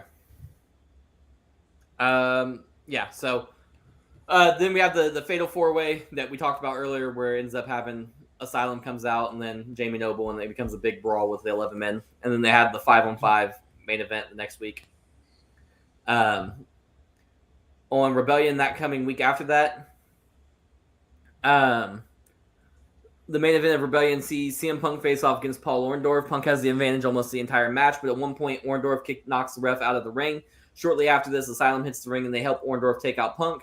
Hassan delivers a tower drop and then Orndorff hits a jumping pile driver. Rusev throws the ref back in the ring and he counts to 3. Orndorff wins thanks to Asylum. So, Primetime Travie T brings out all 6 men to discuss this on Alpha. The Elimination Chamber and make a final ditch effort to convince the crowd that they're the one that will walk away with the World Heavyweight Championship. The ring has at least 20 to 30 security guards surrounding it to make sure everything stays civil. Paul Orndorff grabs the microphone first and says, "I don't know why we're even up here. Everyone knows that I will win with my trusty sidekick Muhammad Hassan by my side. I mean, I'm still undefeated in my career." Hassan pushes Orndorff and looks at him wide-eyed and furious. Punk jumps in. "What's wrong, Hassan? You don't like being relegated to a common henchman? You spent the last few weeks more worried about other people's matches than you have your own. I think it fits well." Hassan barks back at Punk. "Punk, you insufferable fool. I hope that you and I are the last 2 in the chamber because I'm going to make you end your career once and for all." Paul interrupts now. "Hey, yo, Chicos, you're all wrong, man. See, the way I see it, they've already chalked this one up as another one for the bad guy." Hassan pushes Hall and tells him to never interrupt him again. Hall pushes Hassan, who bumps into Punk. Punk then starts attacking Hassan, and then everyone in the ring erupts into a brawl. Security tries to intervene, but they're getting tossed every which way. Alpha ends with Gregory Helms hitting Paul Orndorff with a Nightmare on Helm Street to be the last one standing tall, holding the World Heavyweight title over his head as the show ends. All right. So the match starts with Gregory Helms and Shelton Benjamin. They start with a collar and elbow tie-up. Shelton Benjamin hits a waist lock and followed by a German suplex. The two lock up with the collar and elbow tie-up again. This time it's a snap suplex from Gregory Helms. Shelton Benjamin hits a buckle bomb onto Gregory Helms, followed by a stinger splash. Eventually, Gregory Helms ends up getting the advantage. He starts to climb up the cell wall from on the outside, like climb up the cell up there. Shelton Benjamin runs from the ring, jumps to the top rope, and springboards onto the cell wall, grabs Gregory Helms by the waist, and does a German suplex off of the cell wall. CM Punk enters the match. CM Punk hits Shelton Benjamin with a Welcome to Chicago, followed by a GTS. He then hits a Punk handle pile driver to Gregory Helms, followed by a springboard corkscrew crossbody. And then finally he hits a Frankensteiner off the top of the pod to Gregory Helms. Later on in the match, Gregory Helms climbs across the top of the cell, kind of like how they did in Cruiser or in the X Division matches back in the day. He climbs across the top of the cell and then he swings himself up so his feet are on he's like with all four on the top center of the cell, and he does a somersault senton off the ceiling of the chamber onto Shelton Benjamin. CM Punk hits Shelton Benjamin with a Pepsi twist. Scott Hall enters the match. He gets a wrist lock followed by multiple shoulder blocks to CM Punk. 3 punches followed by a discus elbow smash to CM Punk. Scott Hall hits a fall away slam onto CM Punk, followed by an Irish whip into the corner and a lariat into the corner right after that, which sends Punk crashing to the outside. Scott Hall goes to the outside. He hits CM Punk with a Razor's Edge into the pod that CM Punk was originally in. So he breaks through the pod with the Razor's Edge. He drags Punk out and pins Punk for the first elimination. Belly-to-belly suplex from Shelton Benjamin to Scott Hall. A nightmare on Helm Street from Gregory Helms to Shelton Benjamin, followed by the best kept finish from Gregory Helms to Scott Hall. Super kick from Shelton Benjamin to Gregory Helms. A spine buster from Scott Hall to Shelton Benjamin. Choke slam from Scott Hall to Gregory Helms. And then a low blow to Scott Hall from CM Punk, followed by a GTS. Paul Orndorff then enters the match and immediately pins Scott Hall. So both Scott Hall and CM Punk are now eliminated. Just so you know. Gregory Helms hits a front drop kick off the pod to Shelton Benjamin. Paul Orndorff hits a jumping pile driver off of the pod into the ring onto Gregory Helms. Hold on, I messed something up there. No, I didn't. It's fine. Muhammad Hassan enters the match. Full Nelson leg sweep facebuster from Muhammad Hassan to Paul Orndorff, followed by the tower drop for the pin and the win. Gregory Helms hits a diving crossbody off the pod onto Muhammad Hassan. Shelton Benjamin hits a diving clothesline onto Shelton Benjamin. Shelton Benjamin then hits a 450 splash from off the top of the pod onto Gregory Helms. Tilt-a-whirl facebuster from Gregory Helms to Muhammad Hassan. Muhammad Hassan rolls to the outside. When Gregory Helms goes to get him, he hits him with a low blow. Then hits him with a neck breaker onto the metal grate. At this point, Rusev and Nikita Koloff have snuck to chamber side, I guess. I don't know what the word would be. And they slide in the Ottoman Girls Club through the chain link. And sorry, I lost my place on my list. Oh, so Ottoman Girls Club strikes from Muhammad Hassan to Gregory Helms, followed by a full Nelson leg sweep facebuster from Muhammad Hassan to Gregory Helms on the outside grate, and then he hits the tower drop on the outside as well. Muhammad Hassan pins Gregory Helms. Immediately after this, he gets hit with a springboard somersault neckbreaker from Shelton Benjamin. Shelton Benjamin hits the hostile takeover, followed by an angle slam. He puts Muhammad Hassan into the corner and he goes for a stinger splash, but Muhammad Hassan catches him like high up in the air and he tosses him up for a snake eyes on the top of the pod. Muhammad Hassan grabs the Ottoman Girls Club and starts hitting Shelton Benjamin again and again. He goes for a camel clutch, but Shelton Benjamin's able to like pick a leg and break free of it, and he locks in an ankle lock at this point. He transitions the ankle lock into a Brock lock.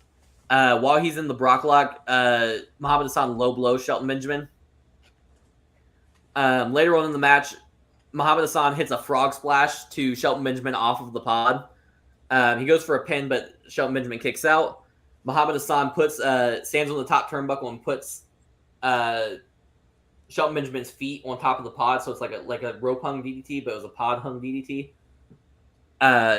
He hits a full Nelson leg sweep facebuster, and he goes to do he puts Shelton Benjamin on top of the pod. He's standing on top of the pod and goes to hit a tower drop off the top of the pod, but Shelton Benjamin reverses it into a Hurricane Rana off the pod. T-bone suplex, a pinfall attempt, but Muhammad Hassan kicks out. They both fight all the way up until they're back on top of the pod, and then Shelton Benjamin hits the F5 off the top of the pod for the win. Shelton Benjamin is the new World Heavyweight Champion.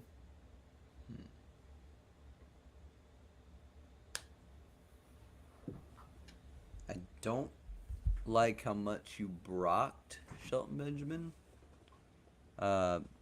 He has 2 moves from him. I know, but they were like one literally has his name in it, and the other is one of the 3 moves he still does. So I mean, but that's fine. He also did a Charlie Haas and a Kurt Angle tribute too. So he did tributes to basically all his partners. Other than that, the match was really good.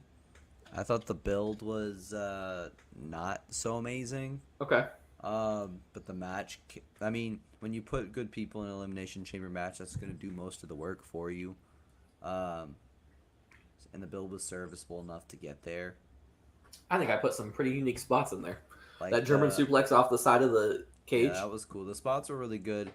I think the weakest part of your promos was the Punk and Hassan exchanges. Those were really weak. Well, I'm glad that you feel that way because that was just a swerve anyway, so it doesn't really matter. Okay. That was like more so to get you thinking that's where the story's going, and then swerves.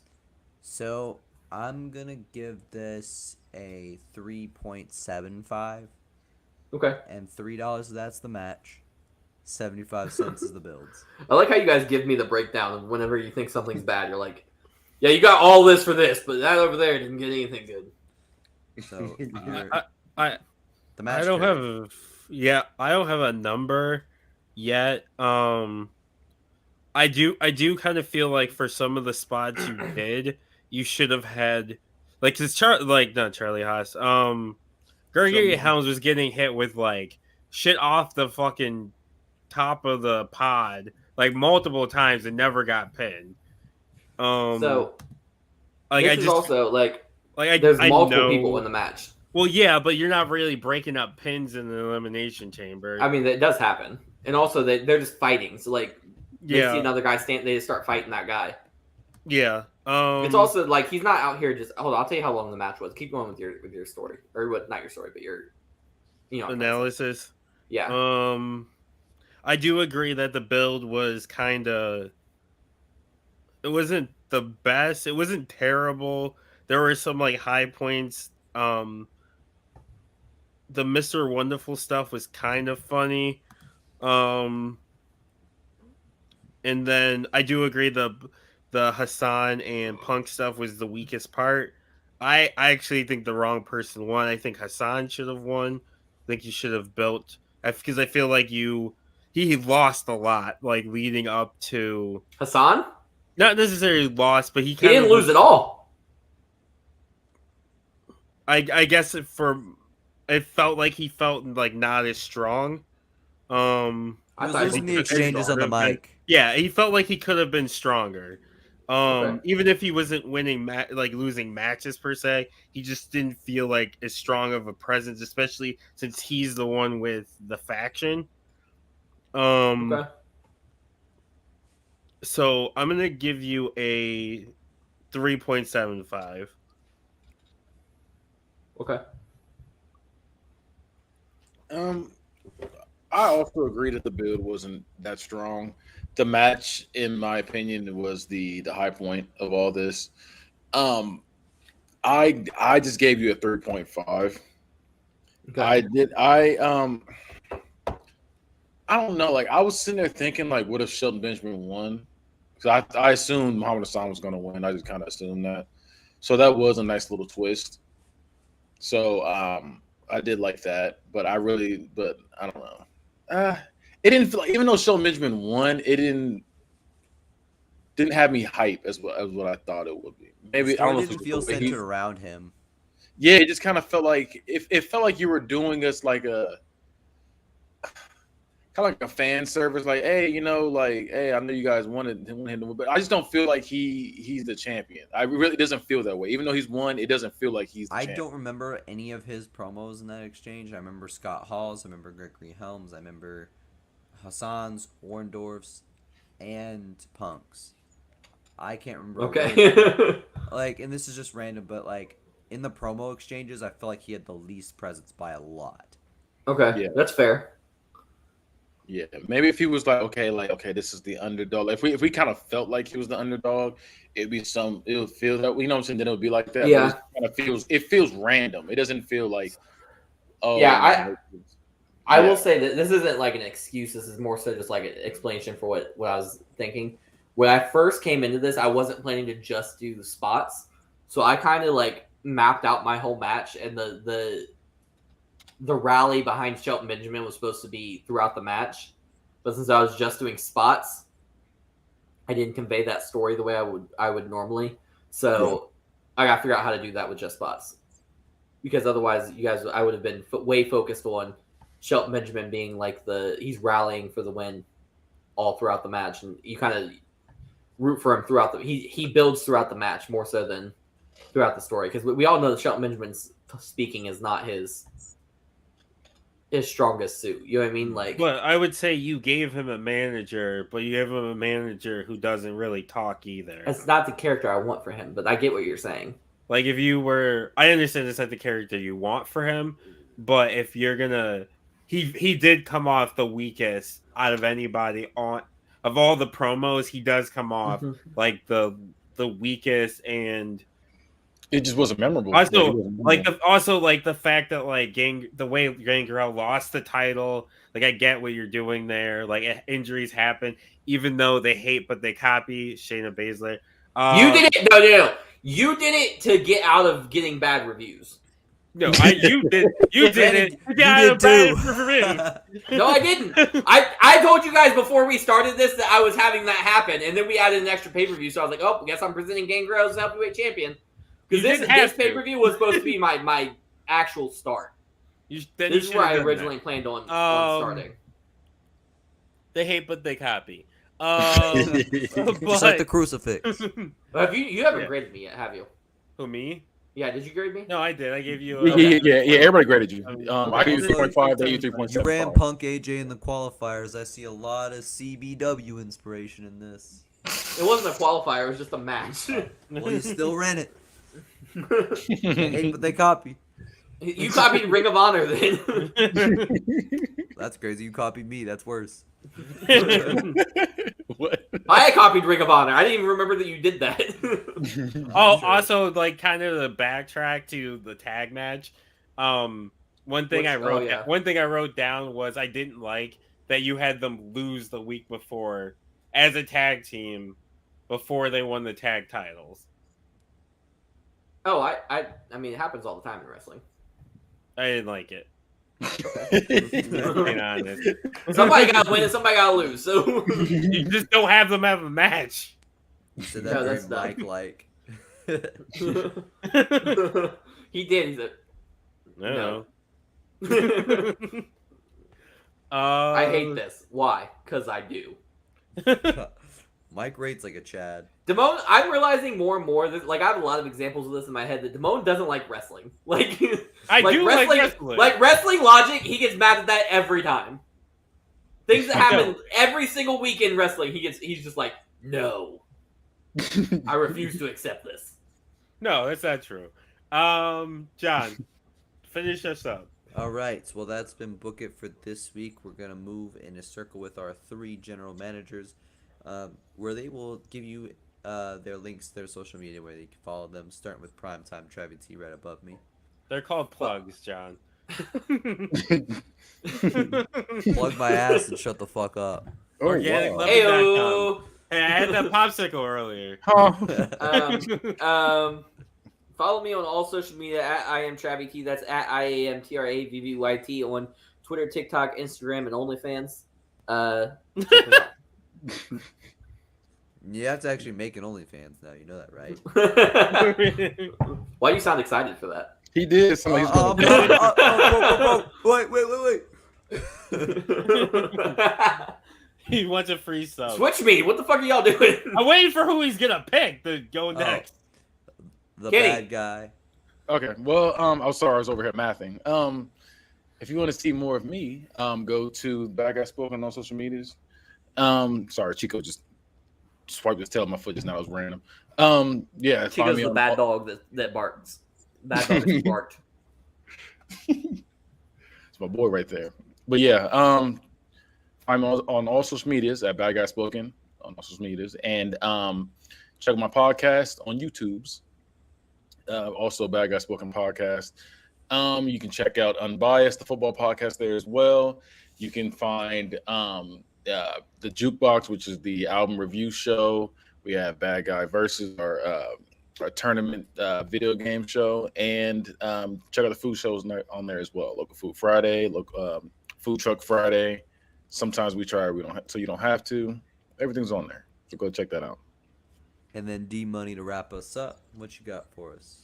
I be tweeting and I be TikToking, so follow me on both at DaMoneyT13. So it's DAMONEY T, the number 1, the number 3. Make sure you check out all the shows on the T13 Media Network by going to T13media.com. That's T, the number 1, 3 spelled out. And then media.com. Yeah, check us out there. Don't forget to go buy some merch. We got pajamas, we got shirts, we got mugs, we got pretty much anything you want. Also make sure you rate and review us, but remember the rule, the golden rule. If it's not a 5, you can fuck off. Don't tell us about it. If it's not we only accept 5. That's my goal now from Book It Versus. It's not a 5, fuck off. Well, that's not gonna happen. We're fucking off a lot. That's a risky proposition, right? That's a risky. I've been fucking off the whole show, apparently. Wait, that's gimmick infringement. That's my thing. I've been going for 5s and 0.5s. Trying to steal my thunder. But yeah, rate and review us on all the the podcast thingy majiggies. Them podcast whippersnappers. And they always tell me to plug my stuff, which is just my Twitter account where I shitpost at LilXFudge if you want to suffer through that. But I'm not gonna say I strongly recommend Suffer. With that said, if you want to follow my shit posting, enjoy. But this has been Book It, and we'll see you next week. Bye.